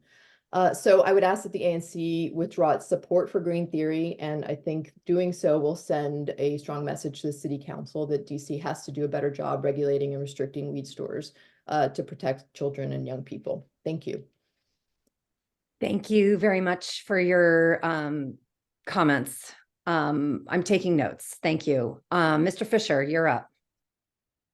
Thanks. And I think Lucy stole, a lot of the points that I was going to make. I think that was very eloquently said. Commissioners, thanks for being here. It does blow my mind that we're even having to talk about this and having to talk about and sort of arming the whole plaza, in front of what are 4 schools and about 7 different locations within about 400, 500 feet of this proposed location. It boggles my mind. So I would suggest maybe splitting the discussion or the dialogue into 2 pieces. One, to the commissioners of ANC 3D, and by the way, I should say, I forgot to introduce myself. I'm a resident, almost 25 years of 3D.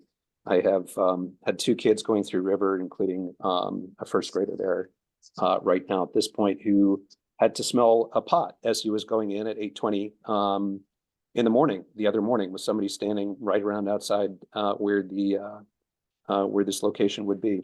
So I would suggest the dialogue gets split into 2 pieces, one of which is, are the commissioners of ANC 3D setting the legal context aside, Commissioner Horn, because I agree it's important to understand, but setting that aside, is the city's position correct, and is this a rational thing to do?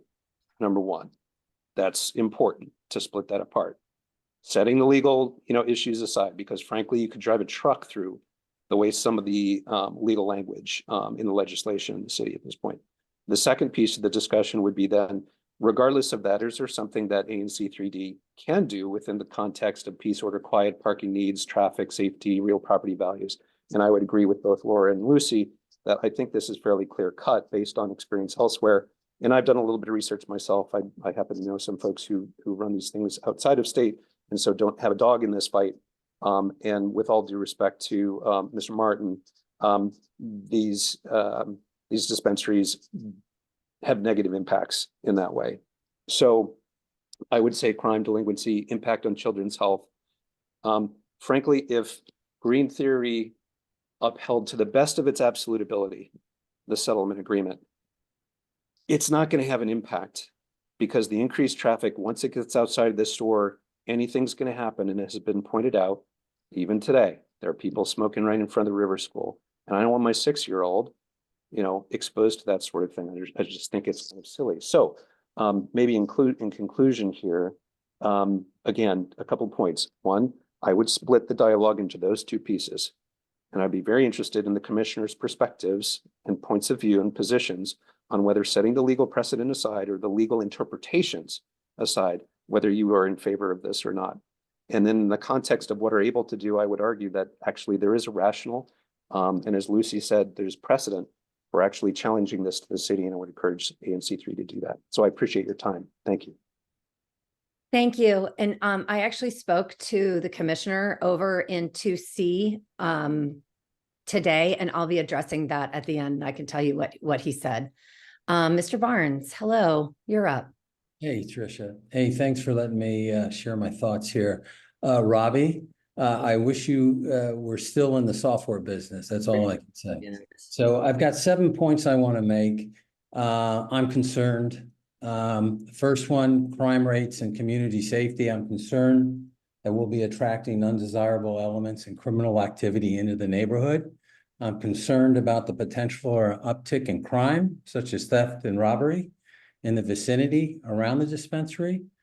Next, impact to minors. I'm concerned about the increased influence, influence, exposure and access of cannabis for underage individuals that might lead to underage usage. And even the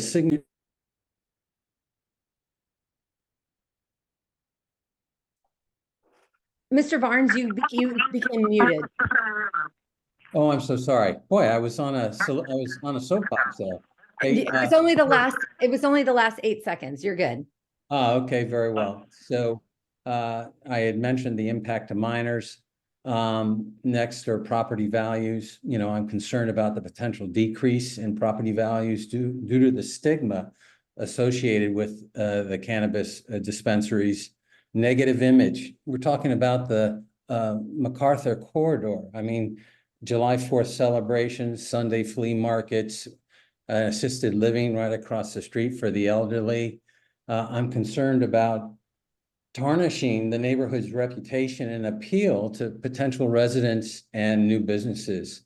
Quality of life. I'm concerned about littering that might occur, noise pollution, other nuances that associated with cannabis retail operations, legal and regulatory compliance. I'm uncertain about the ability of the dispensary to comply with all relevant laws and regulations that could potentially lead us to legal disputes and the expense of legal disputes. Alternative investments, surely we can bring resources and attention that could be directed towards other forms of economic development and community improvement projects that can be discussed besides cannabis retail operations right there in the heart of the Palisades. Lastly, I'm curious whether green theory business owners and their families live within the ANC. And then just the second one, wouldn't green theory be better served by locating near a physician's practice? You know, the retail spaces at Sibley Hospital or the medical building located at 3301 New Mexico Avenue. Thank you. Thank you, Mr. Barnes, very much. Next up is Lisa DeBow. Ms. DeBow, you're up. Thank you, Commissioner Duncan. I used to be able to see the space that we're actually talking about tonight from this very office before the Safeway site was developed. So I am a close proximity neighbor to this area. I also have had children going to Our Lady of Victory School for over 10 years. So I have bulleted my points because a lot of previous commentators have already echoed some of them. So I'm going to try to be brief here. The intent of this 300-foot rule is to protect children. I don't think there's anyone who can argue that it is not. The intent to not have these dispensaries near children. And regardless of a lax law that doesn't match the liquor license or produces an absurd result in the case of the mixed use exemption, the intent is to keep children safe. And I cannot understand why we are ignoring that intent. This is the educational corridor of the Palisades. There is an early childhood education center that is within doors of this facility. Our Lady of Victory is within about 320 feet. And then there are 3 other schools that are within a 3 to 5 minute walk. So it is actually within the ANC's power to not support this on the basis of arguing that the city did not create great laws and they didn't create great regulations. And some of the regulations that they have put in place produce an absurd result, which is exactly what we're seeing here. And the ANC holds great weight in this discussion. We were told by ABCA that our ability to object to this use is through the channels of the ANC. So there seems to be a little bit of a discrepancy that we have to choose between the lesser evils because the law says we have to, or we can actually say, forget the laws because we don't think the laws are right. So that is what ANC 2C has done, at least in the letter that I read of what they sent to ABCA. And then the other thing is just, I mean, the mayor's report tonight talked about the level of crime in this city. My kids' classmates were all in CVS when that robbery took place last spring. And so there is a great concern among the parent community just about this use, whether it makes good sense to have it in this neighborhood. And then I just have a few points that I think from the settlement agreement, if that still is under consideration, some points that should be considered. One is that there should be a minimum obligation of security during all operating hours. I also agree with the previous comment that this use should not be in a public setting among schools, but rather in a medical office building. No marketing to children was brought up. That should mean that there should be signage restrictions with no visual references in the windows and things like that. And then I also have a question in regards to the question about smoking rooms and gardens. About once Green Theory is, if they do open, can they then go back and apply for that second type of license? And is that possible? So thank you for my time tonight. And that's all I have. Thank you. And I wrote down your concerns and we will definitely address them. Thank you. Up next is Ms. Martinez, please. Thank you. Thank you, Commissioner Duncan.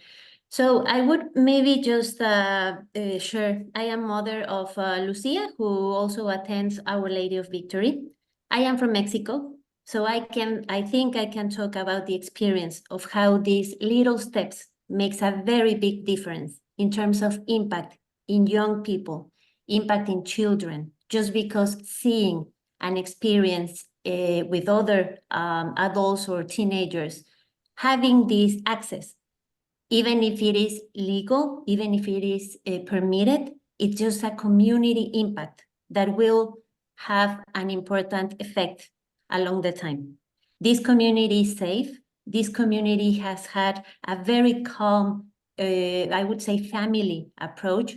And I don't understand why, if this is a business that can go to a place where they could have more and bigger market and also profit, why to come and disrupt a community that has schools from pre-K to middle school, and if I am not wrong as well, to high school, a public library, a public parks, now a new facility as well for grandparents.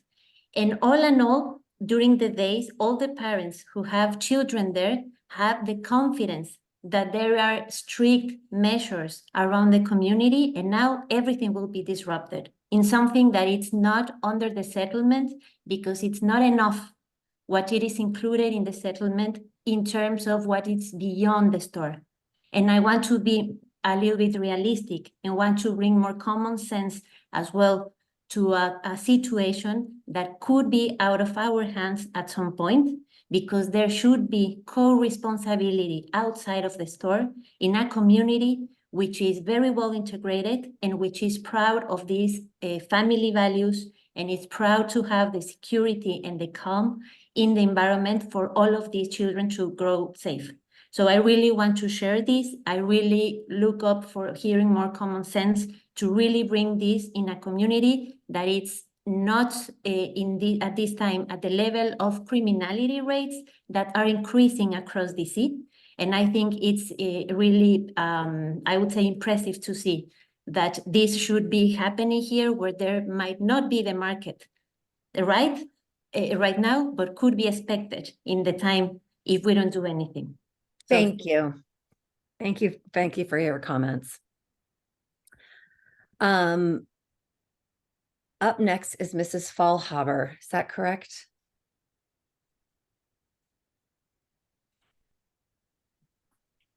Yep, go ahead. We cannot hear you, but you are unmuted. Perhaps your headset is not plugged in all the way. Maybe. Can you hear me now? Totally. Yes. Thank you. Okay. So I'm a resident of ANC 3D, and I'm the mother of a young child who recently went to Little Ivy's, so right next door. And I first of all want to start by thanking the commissioners. It's very clear you've been thinking about this so seriously and have put a lot of effort into this. I want to thank Mr. Martin for coming and engaging with the community. I am going to support everything that all of the other community members said before me, and I just wanted to make a few points to echo and build on some of the things that they said. So in the letter from the ANC, it says that there are no concerns regarding peace, order, and quiet, or parking and vehicular safety, or real property values. But then when you get to the settlement agreement does nothing to address the first and the third issues. And it does very little to address the second issue.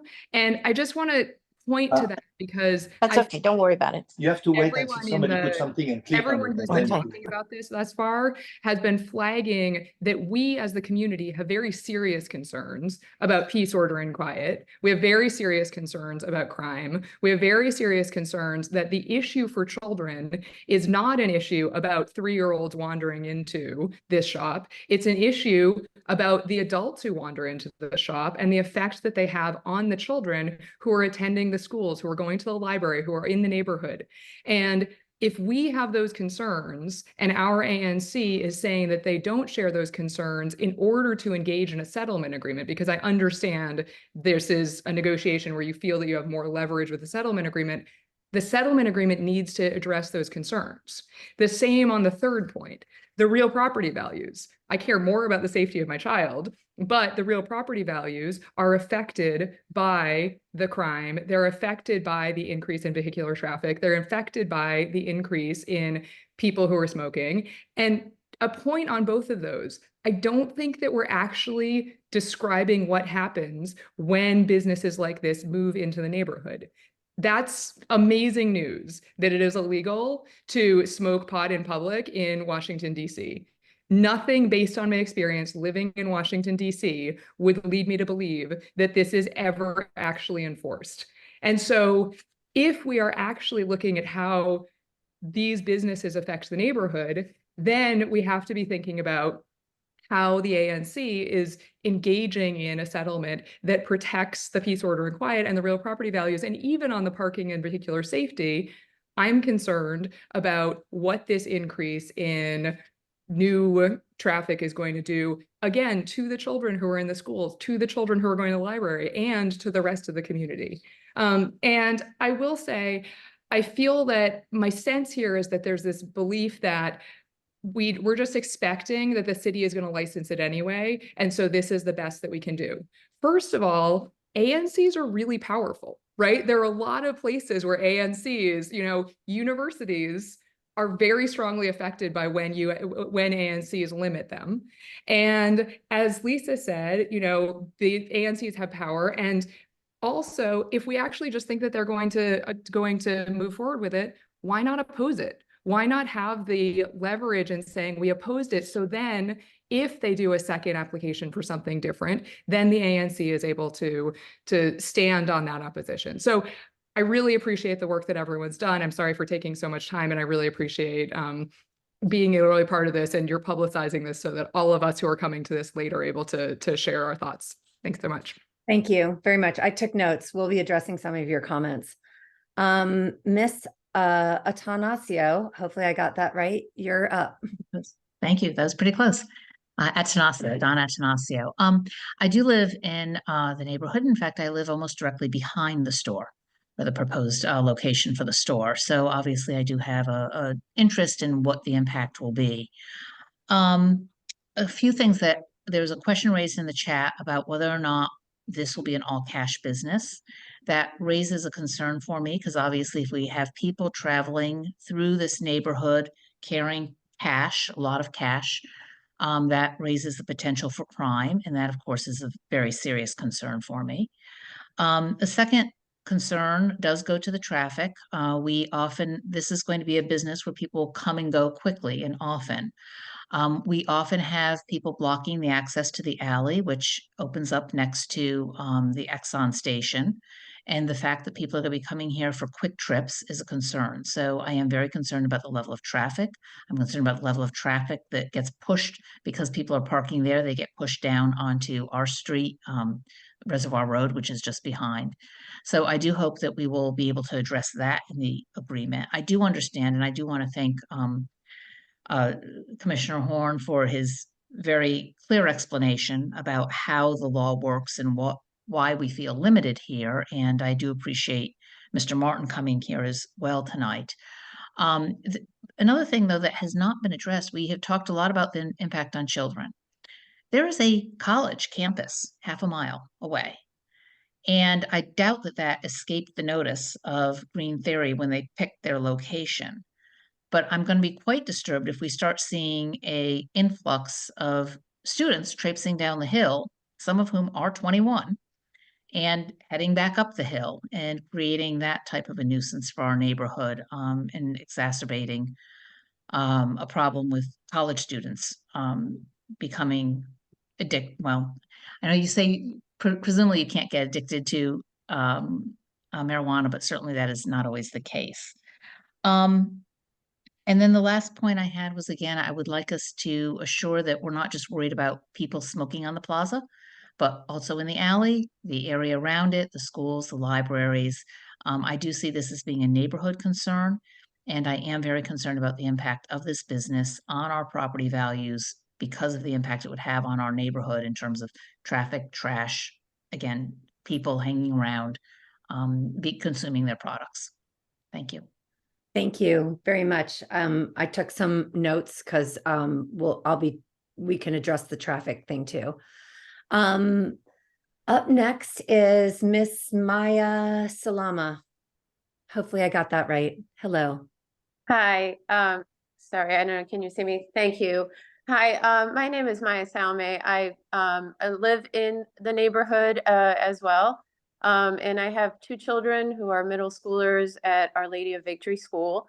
When I heard about this, I was very concerned in terms of the immediate thought wasn't so much the security surrounding the establishment itself. And I do appreciate all the background work that's been done and all the presentations regarding that. But what I'd like to second is what some of the other people have referenced is what's going to happen in the surrounding area. So this is an area where I currently allow my kids to walk, with friends, on their own or not supervised. They walk from school to the library, to CVS. And I'm very concerned about letting them do that if this establishment is there. Again, based on what other people have raised in terms of the concerns of the clientele and the people hanging out. You just had a parent mention that his 6-year-old had to smell pot walking into school at River School. So I don't see how Green Theory would police what's happening in front of River School. They might be able to try to police what's happening in front of their establishment, but people will walk down to River School, to the public library, they'll smoke there. And I think that it's, I think we need to be realistic that this will happen. And if we're okay with that happening in this neighborhood with 4 schools and young kids walking around, then I think we need to say that we're okay with that. But, obviously, I don't think that the ANC is okay with that. And I think that we need to have a real frank discussion about it, and about what we really, what we want to do to protect our kids. And just one more point, there is a parent who lives in a different neighborhood who has had a medical dispensary open in their neighborhood. She couldn't be here tonight. She did write a letter to you guys, I believe, detailing what has happened in her neighborhood since the dispensary opened. Her children can no longer walk safely in the neighborhood. They can no longer go to the public library safely in the neighborhood. And I think the concerns and the experience of people in other parts of DC with this should be taken into account as well. Thank you. Thank you. Mr. Clarkson, you're up. Thank you. Can you hear me? Oh, great. Thanks. No, this has been a great discussion. And I really, thanks to the ANC and the neighbors for, as usual, doing your homework and presenting some really compelling points. I just guess to add to what Maya just said about other perspectives from other communities. I mean, I was just thinking about Maryland, the example of Maryland, where in Maryland, it's legal. the dispensaries, anyone of age can go in without applying for and receiving a medical card from Montgomery County. Anyone, it's legal. And on Willow Lane in the town of Chevy Chase, literally steps from Elm Street Park and a 5-minute walk from the town of Chevy Chase Rec Center and Town Hall, is a dispensary, Columbia Care Dispensary. And I think it'd be very interesting to know what the experience for that community has been like. First of all, how it was approved, the level of community opposition, because there's some, I think the homeowners, I would guess, driving through that neighborhood, they care about their property values. After all, in Chevy Chase, they fight over dog parks. That's the Washington Post. They're pretty an active community. And so it'd be very interesting to know how that dispensary, which presumably sells far more products, different kinds of products, cannabis products, than the medical dispensary, the Greenleaf would, how that's negatively impacted the community and what kind of opposition there's been since it was opened, I think almost a year ago. So I would just throw that out there, and it'd be helpful if anyone has any or knows anyone lives in that neighborhood and has been affected by that dispensary, because I just found it interesting. Thanks. Thank you, Mr. Clarkson. Is there anyone outside of the neighborhood who would like to talk? Raise your hand. Yes, I would definitely like to call on Miss Fogel. Oops. All right. Let me Do you want me to do go my video? Sorry about that. Can you hear me okay now? Yes, we can hear you fine. Okay. Sorry about that. Just trying to get my video to work. I apologize. As the You can just property keep it off. manager of the building. It's really Sorry? blurry. You can just keep it off if you want. It's fine. Yeah. Sorry about that. And I'll post a letter. I apologize, I wasn't able to do so before, but I'd first like to thank the commissioners and the board members of the PCA for their work in helping the community navigate this very heated debate about dispensaries. As the property manager of the building, I'd like to offer some insight in regards to the questions and concerns. Ironically, last year, I met with one of the local educational institutions that wanted to lease the space in question, but they chose a different location. Although we were very hesitant about having a dispensary in the neighborhood at first, after meeting each of the owners of Green Theory and their family members, I can attest to the fact that they are deeply committed to creating a company that meets the legal requirements of such a business, as determined by ABCA. After speaking with them at great length about their business plan, it is evident to me that the safety of both children and adults is their priority, both inside and outside of the property. As they've mentioned several times, they will maintain a rigid ID check for each person entering the premises to ensure that no one under age 21 would be allowed inside. I know we've discussed several, we've already gone over the danger outside, but as we know, it's illegal outside on the patio. In addition, that patio belongs to the cafe below, Momo's Cafe. As for other age-restricted items in the neighborhood, I would like to point out that it is next to Our Lady of Victory, the CVS sells a variety of opioids to clients with a prescription and a valid proof of identity. It is ironic, one could point out, that one could judge Green Theory's objective to legally sell cannabis as dictated by the laws of the District of Columbia, when the opioids sold just next door to the school can be far more addictive and dangerous than cannabis. As for the fear that has been expressed about Green Theory's clientele, there are dozens of local residents who live and work near the Palisades who are cannabis users. They have shared their openness, even eagerness, to have a medical dispensary at this location. These people are not gun-wielding criminals, as many people seem to insinuate, but in fact, many of these people are parents of the children who attend the schools. Some of them are attorneys, doctors, local business owners, Army veterans, retired athletes, and or stay-at-home parents. Other local users include elderly neighbors who have severe pain from arthritis, cancer, muscular dystrophy, and degenerative disc disease. They are all from a diverse background. Their consumption is not linked to age, gender, race, religion, or economic status. So it is unfair to stereotype all users of cannabis as dangerous. All of the people mentioned above are part of our community. They visit the same stores and restaurants as the rest of us. They visit the farmers market on Sundays and attend local events, including the 4th of July parade. Yet there has been no violence or underage drug use because of these individuals that I personally know in the neighborhood. I believe the Green Theory's ownership group and their family members have been extremely conscientious about following the rules and regulations related to applying for their license and have been transparent about how they plan to carefully manage their company in full compliance with the local authorities and with a specific emphasis on safety.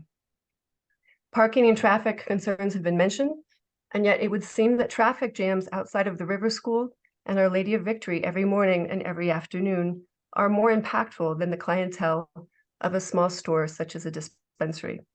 Also, how can one ignore the toxic fumes from the dozens of cars that sit idling out front of the above-mentioned schools 5 days a week, and yet fear the faint smell of marijuana from a single individual to such an extent?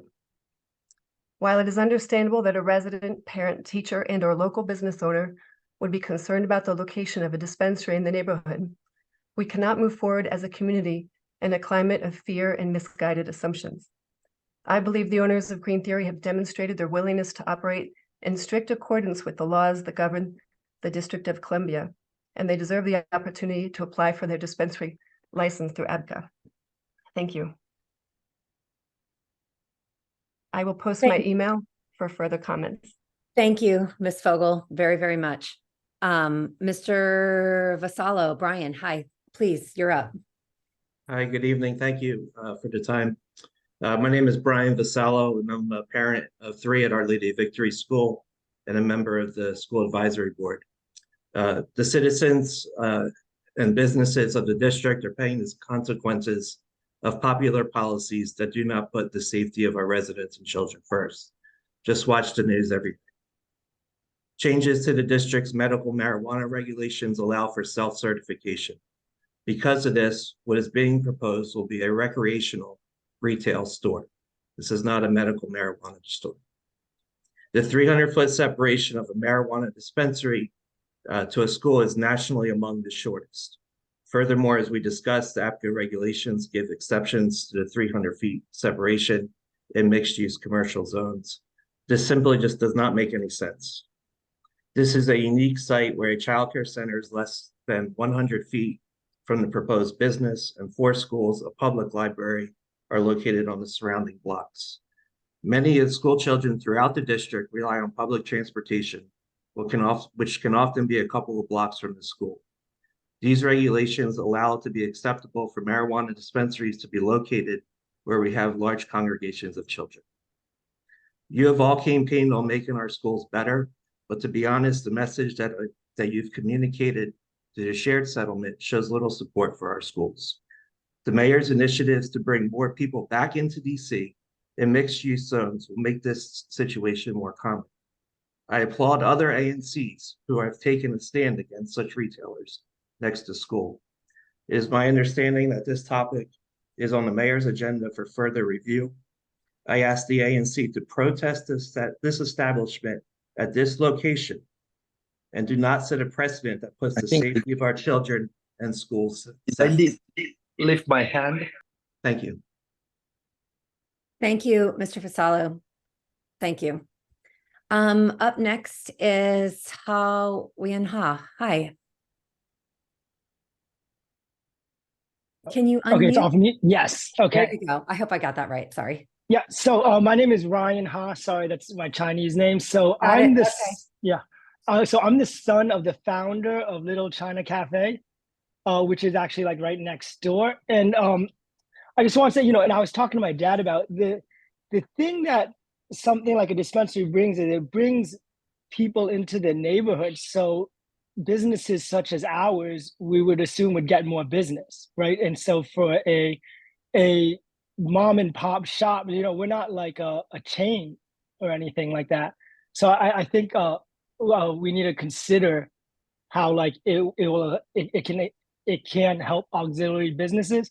I also think I'd say I'm rather on the younger side. Like, I think there's a misconception on cannabis culture in the community, as if it's like heroin or some type of drug that's it's kind of it's a very in my experience it's a very high functioning product.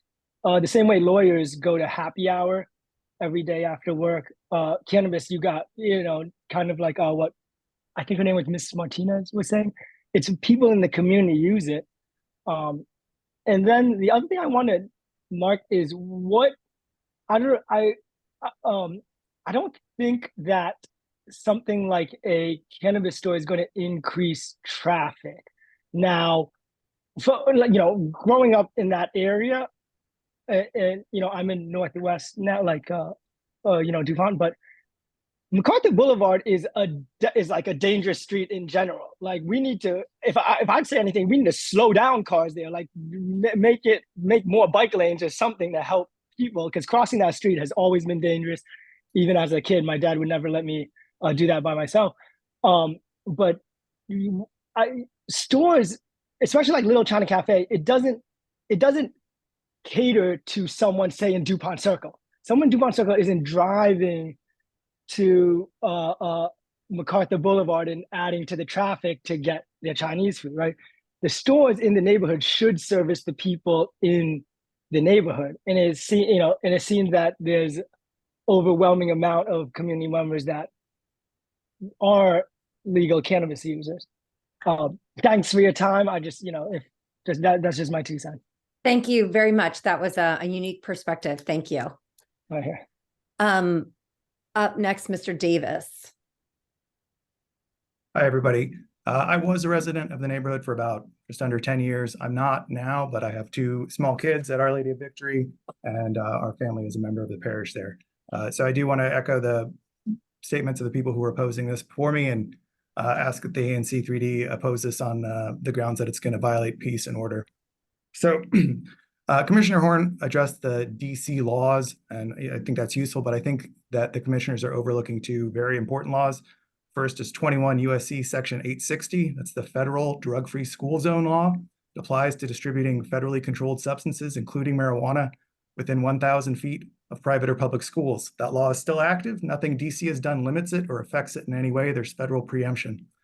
And the other one is 18 USC section 371. That's the federal conspiracy statute. It outlaws conspiracy to commit any other federal crime, including violations of the federal drug-free school zone law. Now, conspiracy has 2 elements: an agreement, and the second between 2 or more persons. And again, this federal law is unaffected by anything DC has passed. Now, you circulated a draft settlement agreement between ANC 3D and Green Theory regarding opening their business selling federally controlled substances within the federal drug-free school zone.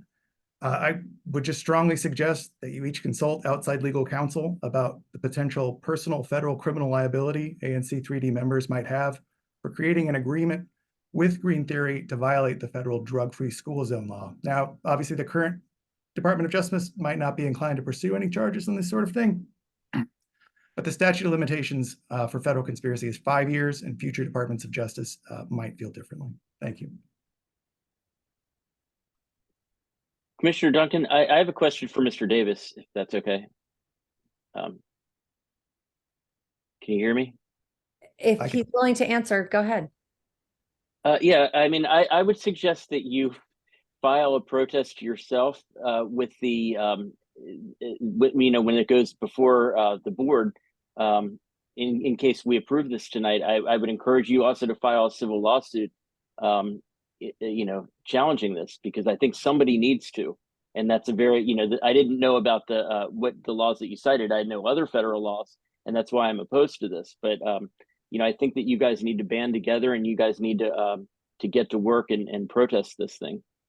Yeah, I appreciate that, and I think it's a legal fiction that's very popular that states or localities can do away with federal laws, but the federal laws. Yeah, I mean, the supremacy of the United States is paramount, which is why I'm voting against this thing in the first place. But you brought up other points, the school law, which I didn't know about. And just on that line, I think violating federal criminal law is itself violating peace and order. So I think that's all you need. Thank you. I would So I don't see any other hands raised. So we are back to the commission. I have a long list of things I'm going to go through, but I'm going to open it up to other commissions if anyone wants to. Commissioner Simkowitz, welcome. Thank you. And thank you for the courtesy of scheduling this until I could appear. As many of you know, I was a volunteer attorney for Smoke Free DC when we were trying to make bars and restaurants smoke free here in the district, Maryland, and Virginia. Since DC, Maryland, and Virginia bars and restaurants went smoke free in 2007 and 2008, cigarette smoking plummeted, not just here, but around the country. More importantly, youth smoking fell to historic levels. Almost no children were smoking. We fast forward a couple years when a new product arrived in the market, vape pens. They arrived with zero regulation and were sold to children, and they contained nicotine, which made them super addictive. The progress that we made in society from stopping kids from smoking cigarettes abruptly stopped. The rate of children smoking vape pens exceeded the highest levels of children smoking ever recorded because it had easy availability and flavors such as bubblegum and cotton candy. This was a direct result of Congress and the states doing nothing to stop these dangerous products from being sold to adults, much less children. For years, we vigorously prosecuted people who smoked marijuana, and this resulted in criminal convictions that led to the incarceration of many people and prevented many people from getting jobs.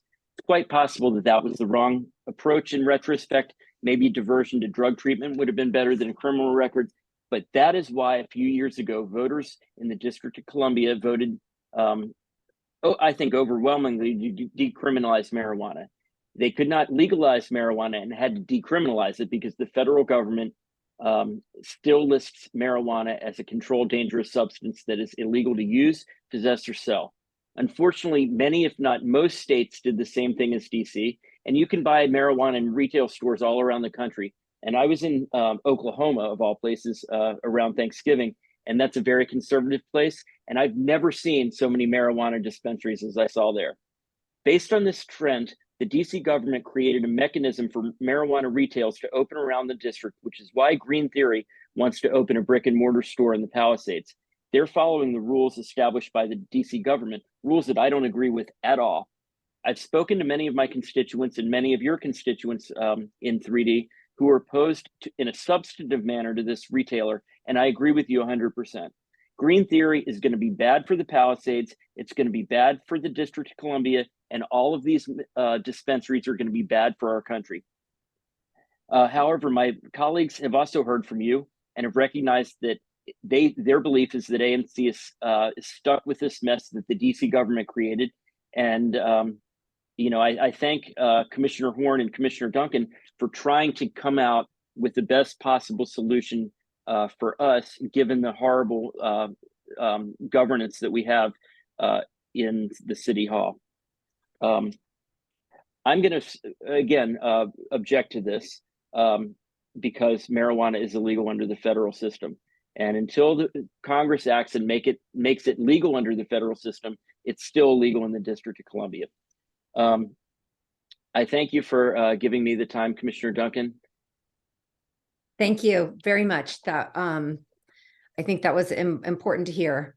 Do any of the commissioners want to say something? Commissioner Elkins.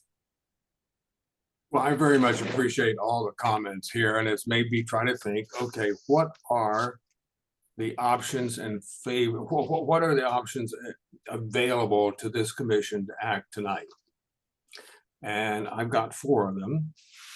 And I just want to list them so as we go forward in this discussion, we can talk about any of these that we find favorable.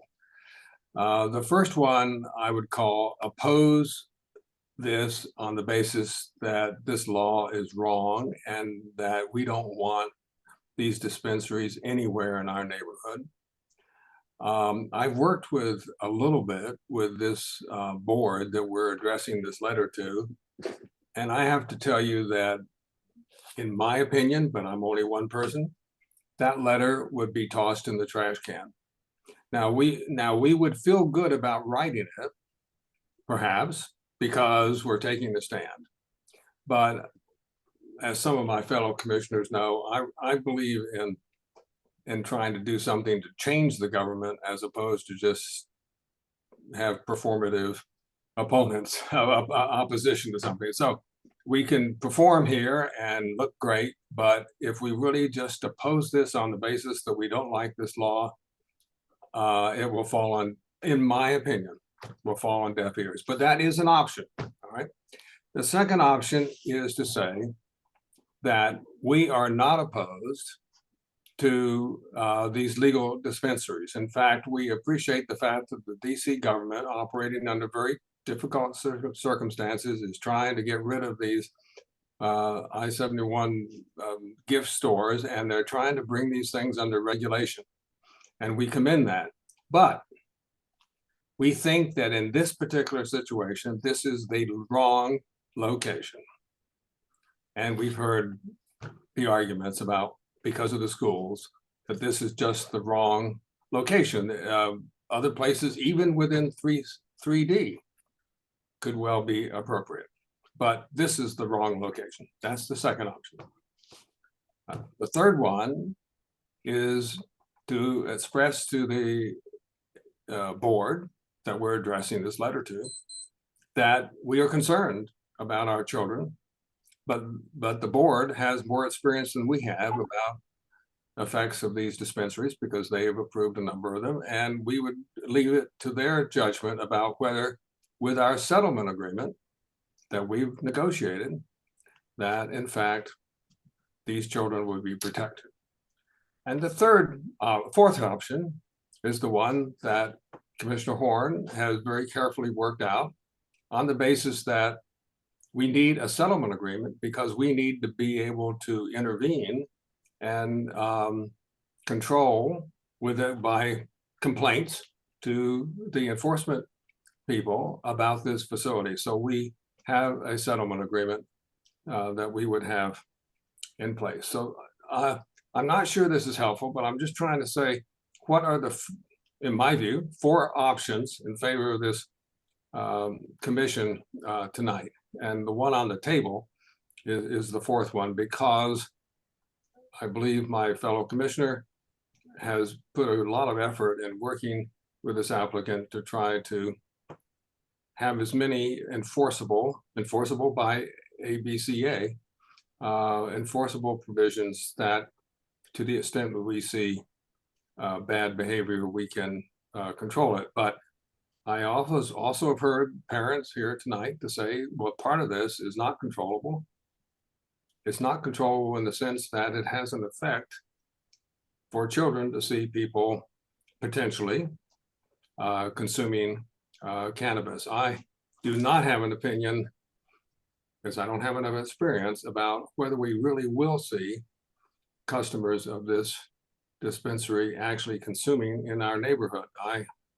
I have to say I'm skeptical about that, but on the other hand, I heard that somebody was consuming, we heard tonight, in front of the River School. So I don't know, but anyway, those are the 4 options that I see in front of us tonight, with the one on the table being, we need a settlement agreement in order to be able to have a hand in the game going forward. Thank you.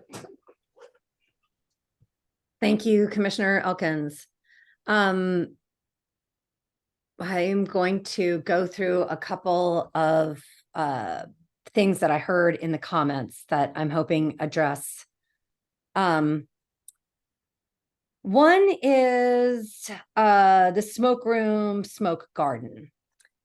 And what is a future of that? Now, we have gotten word from the operator, Mr. Martin, that they don't want a smoke room and they don't want a smoke garden because they don't want anybody smoking, and they don't want to be a recreational smoke room. And we had all agreed to put it in the settle agreement that they weren't going to ever apply for that, but ABCA won't recognize an agreement that has that in there. What I do know is if in the future they were ever going to request a smoke room or a smoke garden, they would have to get a whole separate license. And the ANC would certainly oppose that.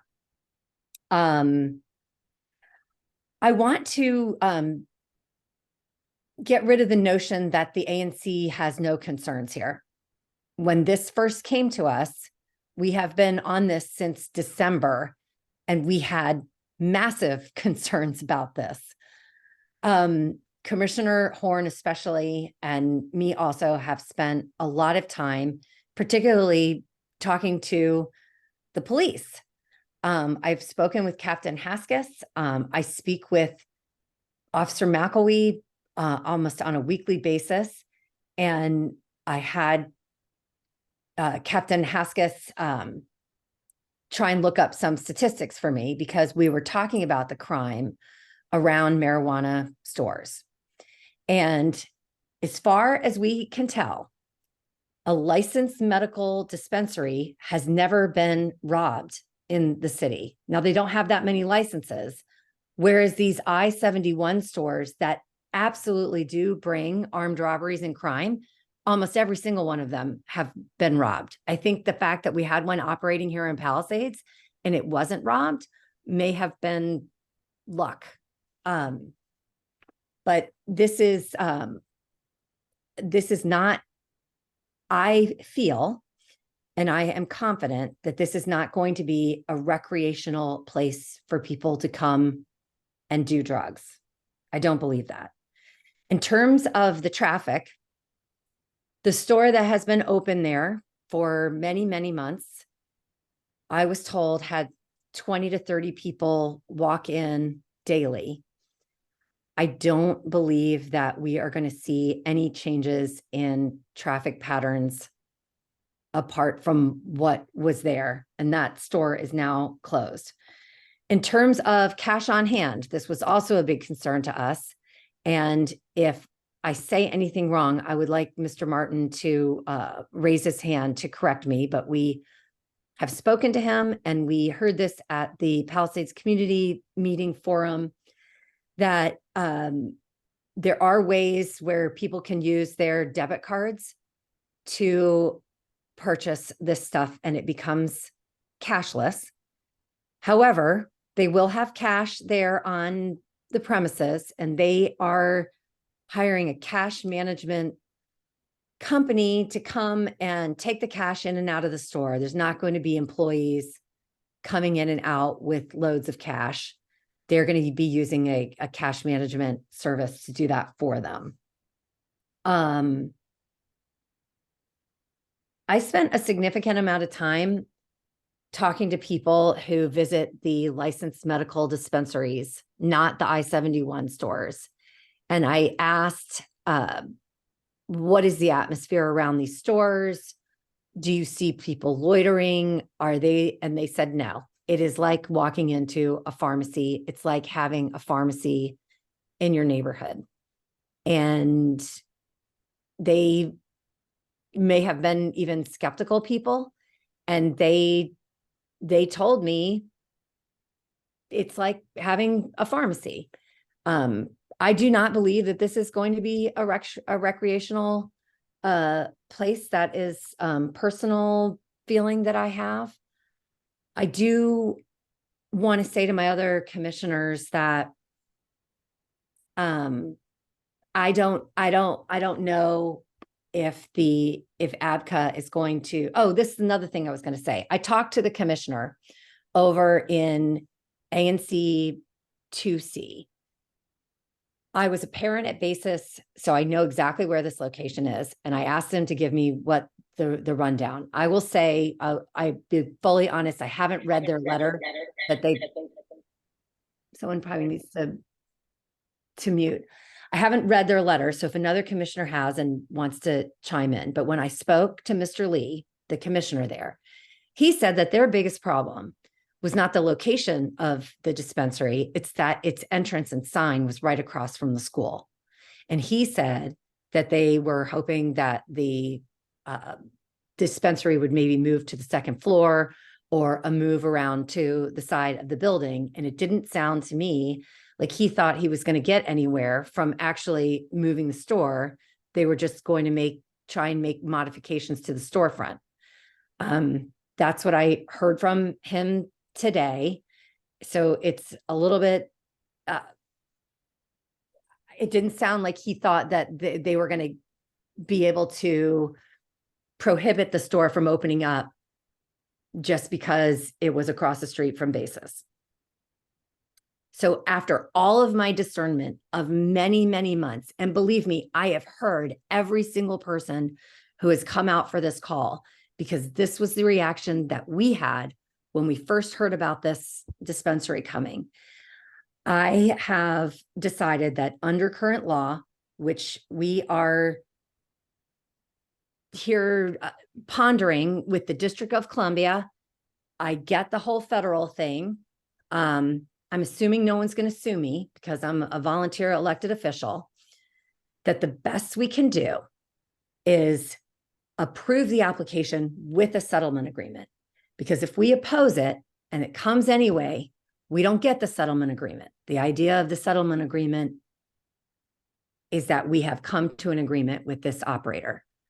Do I know 100% for sure that this operator is going to be the operator that I think he is?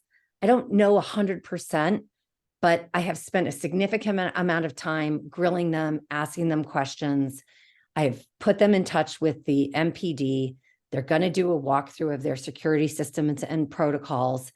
And Captain Haskell said if they hold to the settlement agreement, he was confident that we are going to have the kind of establishment here that I envision. Those are the end of my comments.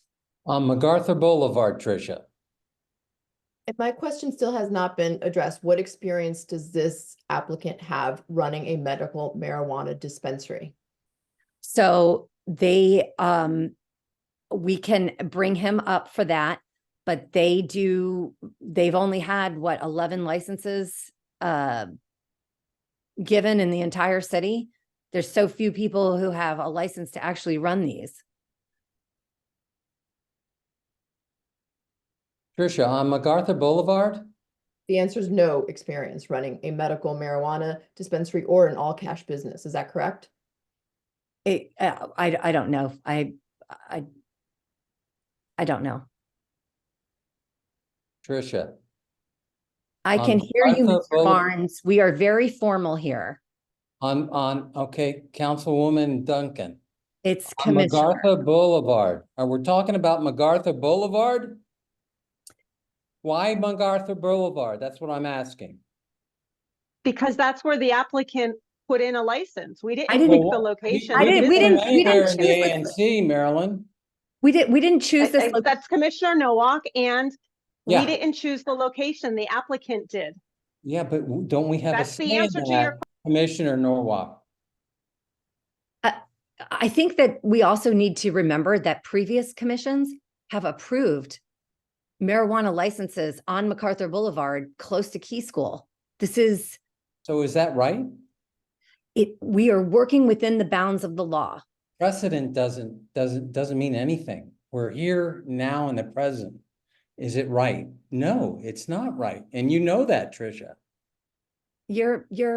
Please mute your Yeah, microphone. I'm sorry. I'm all the best.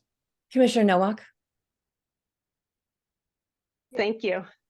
So like Commissioner Duncan, I have heard and carefully considered not only the voices that we heard here tonight, but also a number of people who reached out to me off list with what they believe is an unpopular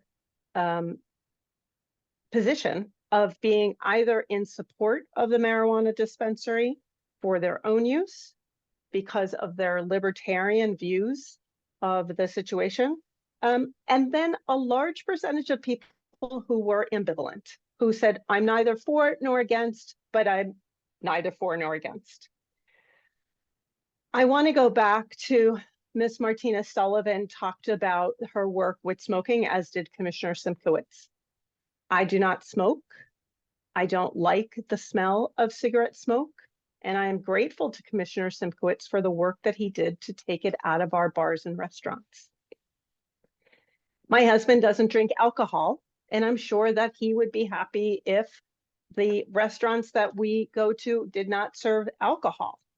But this is not about our preferences and what we want to partake in.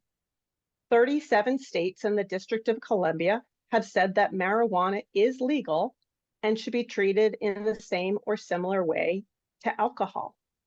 I think that it should be limited to adult use. I think that it should be available for use in your homes. I think that we should limit its use in public spaces. But I do strongly believe that under those parameters and we should be worrying about operating within the strictures that the ANC is here to do, which is to advise based upon the regulations as they are on the book. If we're concerned about illicit use or diversion, as Mr. Martin refers to it, we should be focused on not having dispensaries near college campuses and perhaps not near high schools. I don't think that the use or the availability of product near grade schools in the legal, regulated retail environment that's being discussed here is akin to open air drug markets. Nobody is looking to peddle their gummies in Key School under the parameter of green theory. Are there drug dealers who want to sell in grammar school parking lots? Of course there are, but that is not what we're here to assess tonight. So I will close there with thanking everyone who did speak tonight. Regardless of your views and whether you agree with me or disagree, I think this has been a very civil and respectful discussion with a difficult topic, and I thank you for your presence. Mr. Vassallo, if you keep it short, I'll let you have a word. Go ahead. Thank you, Tricia. You know, as an architect, I go in front of ANCs and review boards all the time, and you go through it multiple times to get the right solution. And this is the first time we're seeing this through the ANC.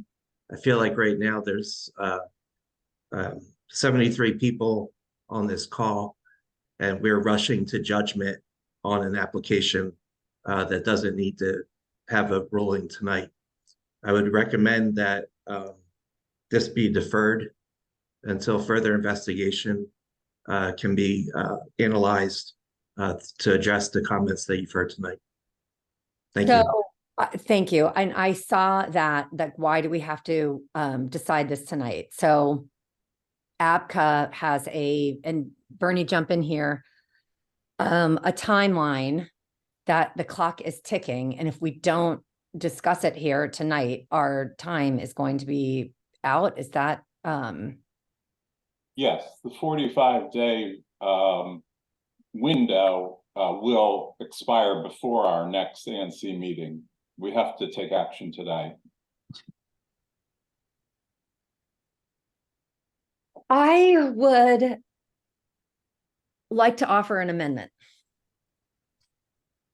My amendment is to add to the settlement agreement that there will be no visual references to marijuana visible outside the store, or if we are allowed to do that under ABCA rules.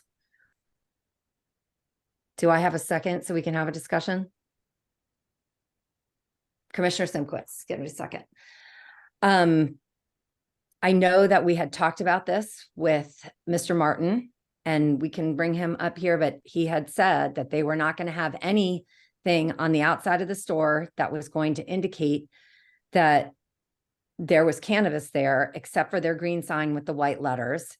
And I'm wondering if we could codify that in the agreement. If that's a question for me and that's within ABCA regulations, I would gladly sign on to that as part of the settlement agreement. Thank you. Okay, so the exact motion on the floor is we are going to add into the settlement agreement that there will be no visual references to cannabis outside the store if ABCA allows us to put it in the agreement. Is there Accept that as a friendly amendment? Okay, friendly amendment. All right, it's part of the thing now. Does anyone else have any comments or ideas?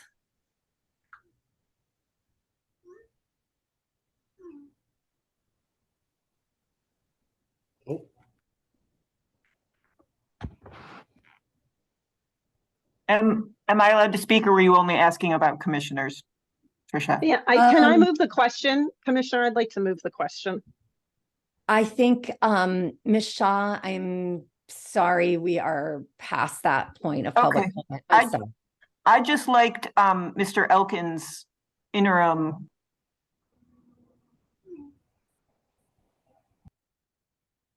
This is the wrong location.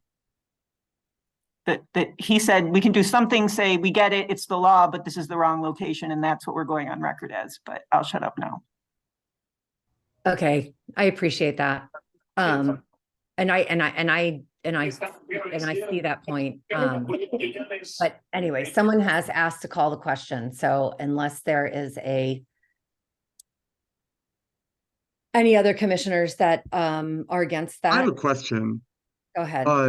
I know you talked to one of the commissioners from 2C, and they sent their, letter protesting like 2 months ago. Have they gotten any, did that APCA hearing like happen yet? Or do we not know what's going to happen with that That application? there is some kind of meeting with ABCA next week.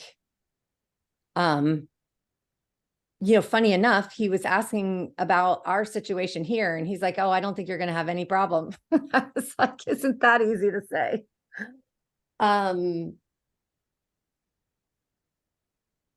So, yes, and just so people know, the ANC has been talking about this since December. The applicant came and gave a whole presentation. Yeah, we've been at this for a very long time, and the ANC has been discussing it for a very long time. And for people that are curious, the minutes are posted on our website. So if you'd like to go back and review those, you may. And those meetings were open to the public, so it's not as though it was closed door meetings.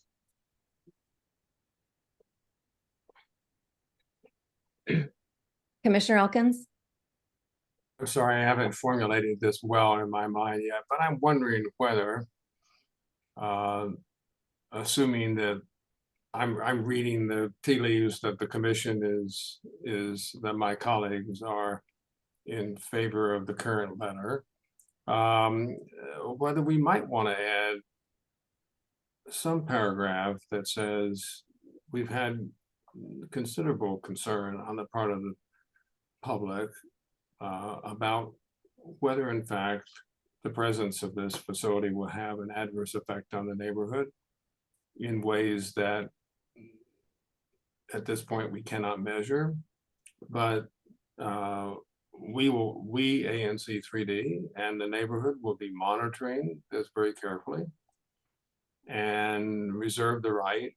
We hope, well, we can't reserve a right, but we will bring to the attention of both the applicant and ABCA if we see that in fact this does have adverse effects on the neighborhood.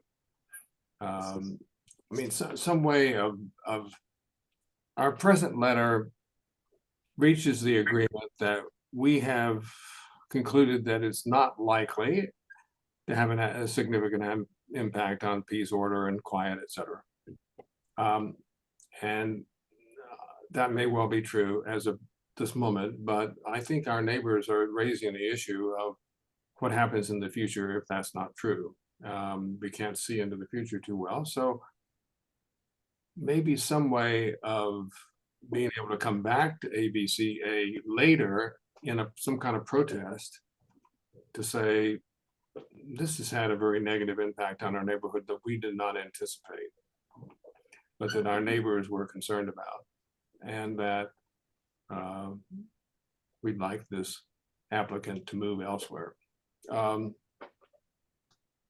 I think I would feel, I'm sorry, I don't have the exact language, but I would feel more comfortable about a letter that did that. Looking around, I see some other commissioners nodding their heads. So, go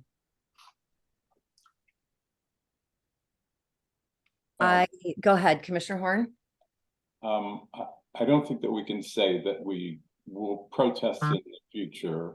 We can certainly bring objections that there are violations, but you know, they grant the license and then they could take it away only if the rules are broken, including the rules of our settlement agreement. So, I mean, we could have some language, but I don't think the language can say that we might come back later for, you know, to protest. It's just not part of the process. I agree with you, Commissioner, legally, but I do think that at this stage of the district's regulation of cannabis, everyone, including ABCA, is working in a new territory, feeling its way. And of course, we can always come back no matter what we say in our letter. But I personally would find it easier to come back to the ABCA and say, wait, there's a problem here, if we flagged it in the first place. I mean, I do think our neighbors have made a very strong case that this is an unusual neighborhood with all the schools. And that while on the merits, we believe that this facility, because of the way it's going to operate, will not likely result in, as we say in the letter, will not likely result in a problem. We're all of us, neighbors and commissioners, are operating in a situation in which we don't really have a lot of experience. And we're just doing the best we can. And I would just feel better if we flag this so that we could come back and say, well, you know, our neighbors alerted us to this. We proceeded to go ahead and allow this facility, but lo and behold, they were right. And we need to do something about this. And I grant you that the rules are not receptive to that, Bernie, but that doesn't mean we can't come back.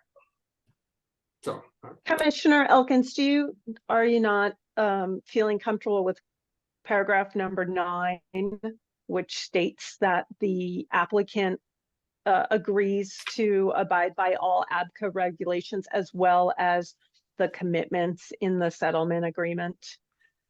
oh, I'm happy with And that in their failure to do so constitute grounds for ANC 3D to file a complaint with the board. Absolutely. I'm very happy with those provisions. What I think our neighbors are raising with us is there's something else about the possible impact of this facility, which are not really covered directly by those provisions.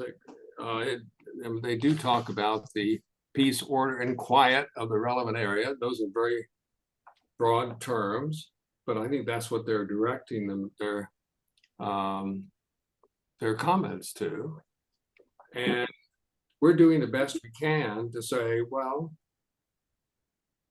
you know, this applicant has signed up on our settlement agreement, et cetera, and we think they're going to do a good job, but they are not totally in control of the impact of their business on the peace, order, and quiet of our neighborhood, particularly this neighborhood.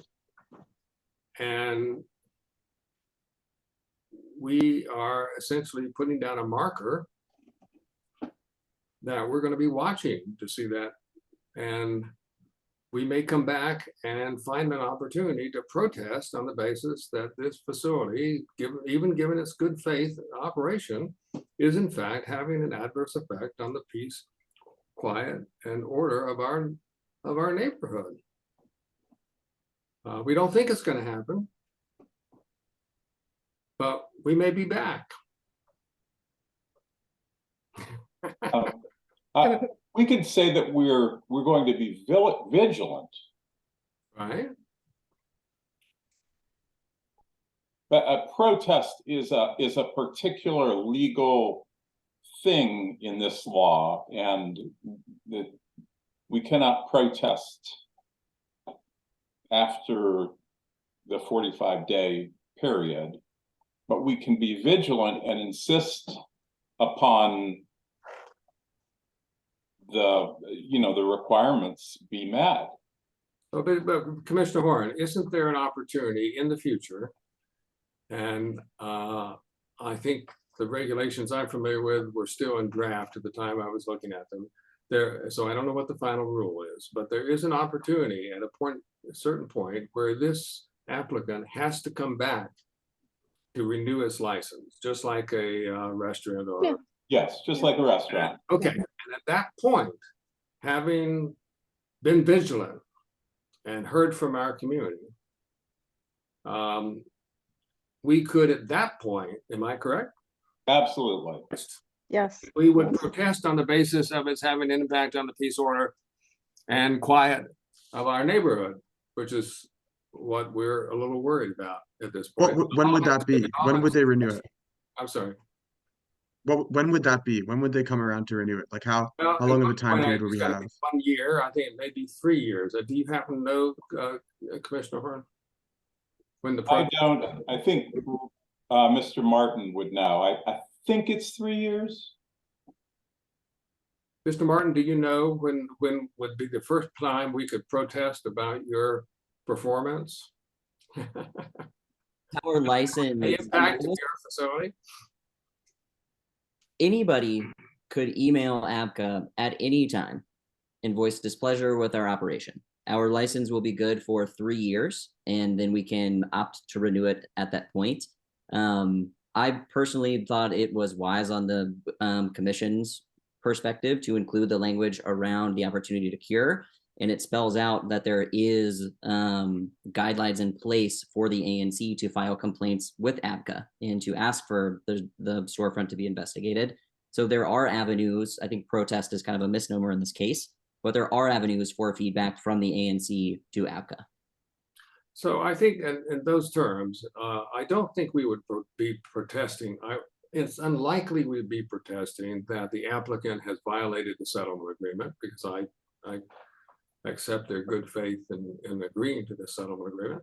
What we would be saying is that we misestimated, and it's not surprising that we misestimated because the city doesn't have a lot of experience about the impact on the peace, quiet, and I keep forgetting the last word, and quiet of the community, and that, but certainly at a 3-year period, that would be a very valid basis. The ABC may not enjoy, may not suffer us to make such a protest in between, but and we could do that in any case, no matter what we say in this letter.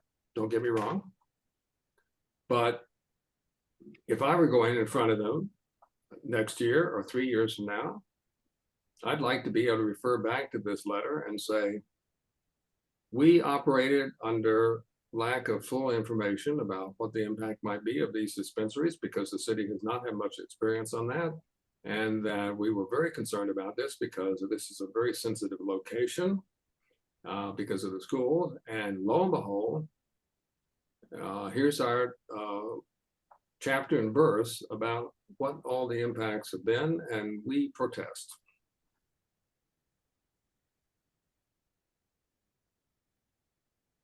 If they violate the settlement agreement, can we bring that up before they renew their license? I assume we can, right? So Yes. the best thing we can do is to include this all in the settlement.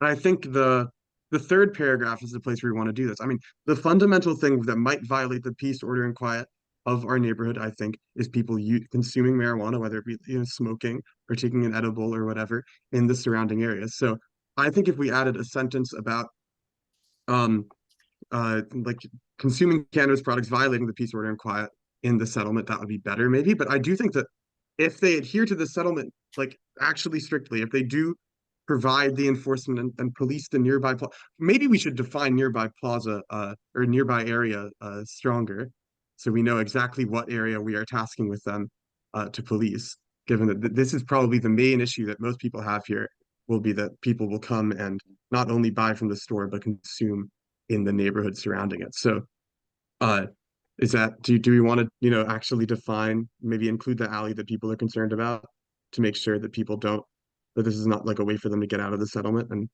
the idea of peace, order, and quiet in the neighborhood not being violated by consuming marijuana around the establishment? I I think think that's it's certainly important to include the rear of the building. Okay, yeah. I don't, but Yeah. in fairness, I think that's a good idea, and I would certainly support that. But I don't think that's addressing what we heard from our neighbors tonight, besides the alley. I think what we're hearing is that they are concerned about the impact in the larger area, which we can't honestly ask the applicant to police. I mean, they'd have to have a whole bunch of staff people out there. Anybody would reasonably expect them to do. I think what we're talking about is something broader than that, which all of us are concerned about, but have no basis in which to predict. And all I'm suggesting is we include in our letter something that we could refer back to at the time, if we do feel we ever have to bring a complaint that this facility is having an adverse effect on our neighborhood and it's in the wrong location.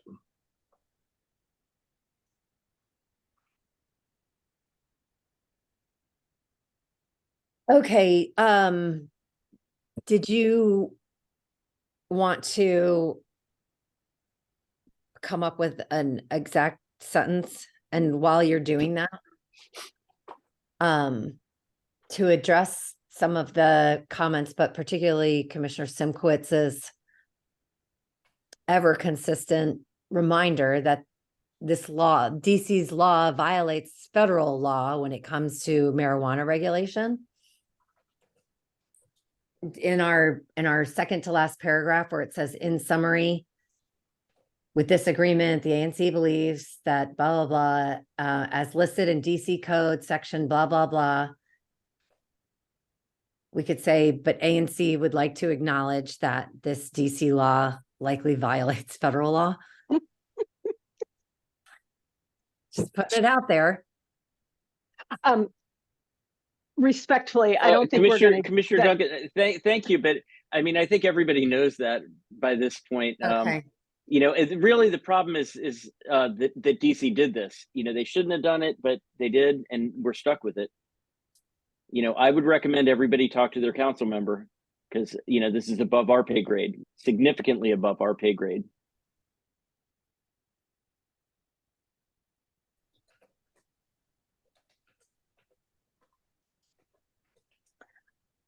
Did you want to make an amendment, Chuck? Yes, I'm writing it right now. If you could give me a Okay. Okay.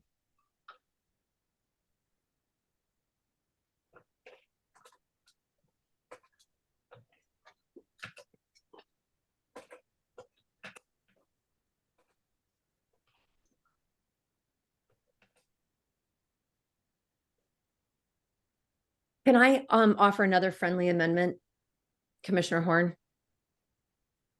In the third paragraph, where it says, after examining this matter, ANC 3D has concluded. Can we say ANC 3D anticipates that this store? It's a good one. Good one. Okay. Catherine, I'm making a note of this so that we can change the wording in the third paragraph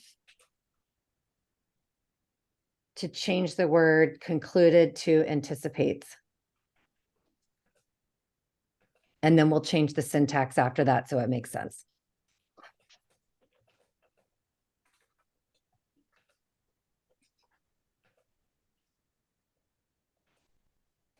Commissioner Elkins, no rush, but you're up whenever you're ready.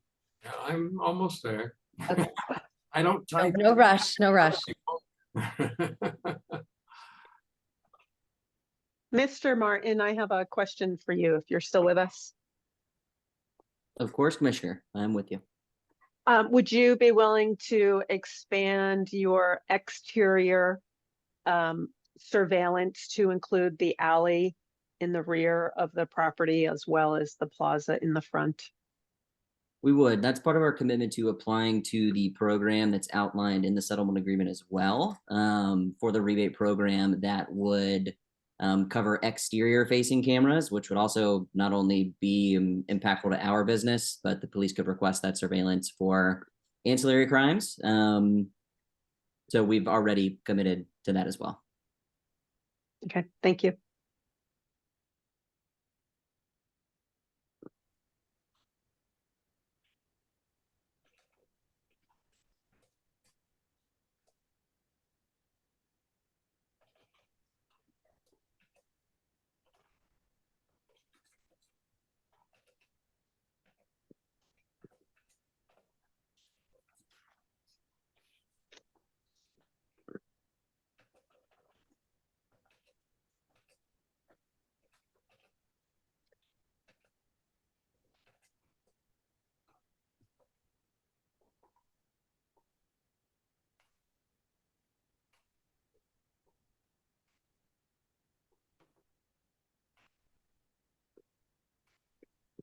So as a reminder to community members, although the ANC is the only one that can weigh in on the licensing of this applicant, any community member can make a complaint to ABCA if the business is open and operating and behaving in a manner that is problematic.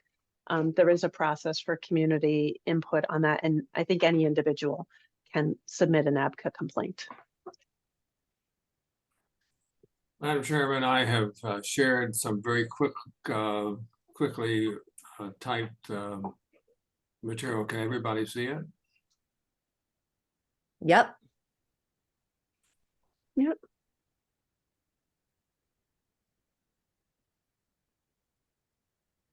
All right, Commissioner Elkins, just for formality, do you want to make a motion? My first request would be of Commissioner Horn is whether he would accept this as a friendly amendment.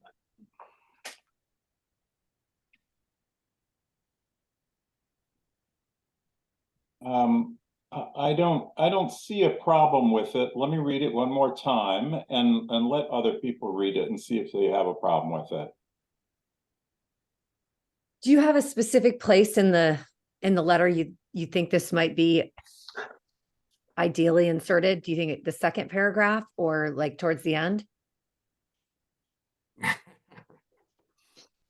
Or I guess ask the help of my fellow commissioners to help me in this regard. I think I would say after the paragraph that starts with ANC 3D would be. So between the third and fourth paragraph, that's what I was thinking too. Yeah, and I would just want to read the two together to see if there's any duplicative, like we might be able to just make sure that we don't have the same sentences in both paragraphs. Because we do talk about potential adverse impacts in that existing paragraph. So let's just not be repetitive.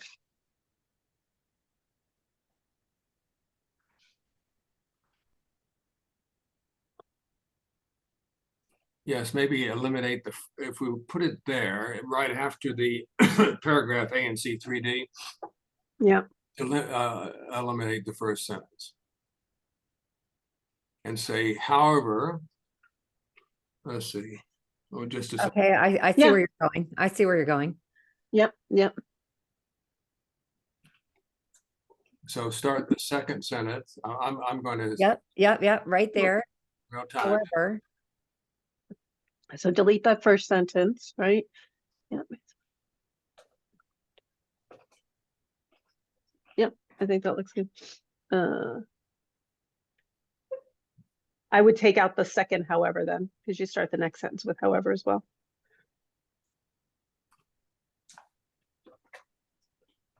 How about that? Okay. There's a concern, and I might agree with in the last sentence, is serious impact on the peace. maybe we should say negative impact on the piece or negative measurable. Sure.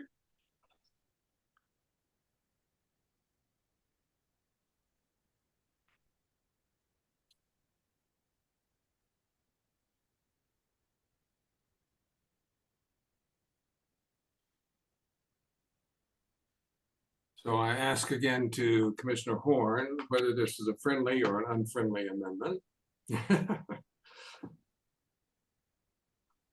I don't see a problem with it if other people don't see a problem with it. I would have voted yes. Could I make one further suggestion to you, Commissioner Horn, for your consideration? In the next to last paragraph, in summary, with this agreement, the ANC currently believes the proposed establishment is not likely to have a significant impact. Sure. Okay, as that's a friendly amendment, I need to write this down. In summary, with this agreement, the ANC currently believes. So between ANC and believes, we will add the word currently. I think that gives us ability to say, we are all learning. And we reserve, and implied, we reserve to come back and tell you that we have now learned that we were wrong.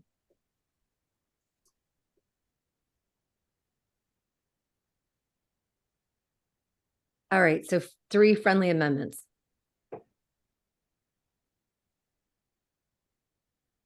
Should I stop sharing? Yeah, I think so. Thank you very much for putting that together so quickly. Any other comments? All right, I'm going to call the question. All those in favor? I As think we need to amended. do a roll call. Commissioner Okay. Duncan. Catherine, can you call the roll? We usually start with 3D01. Happy to do so. 3D01, Aye. 3D02, Aye. 3D03, Aye. 3D04, Aye. 3D05, Aye. 3D06, Aye. and finally 3D07. No. All The right. motion passes 6-1 to 0.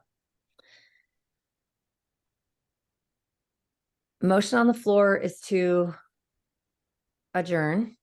Do I have a second? Second. Commissioner Simkowitz adjourns. I would like to sincerely thank everyone and their comments. And I want to put this out to the community that if these fears and scenarios are realized, the ANC is going to be here and working with Green Theory and the community to make it right. I personally make that commitment. Any other discussion?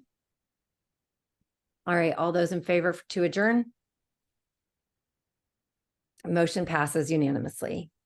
Thank you all very much.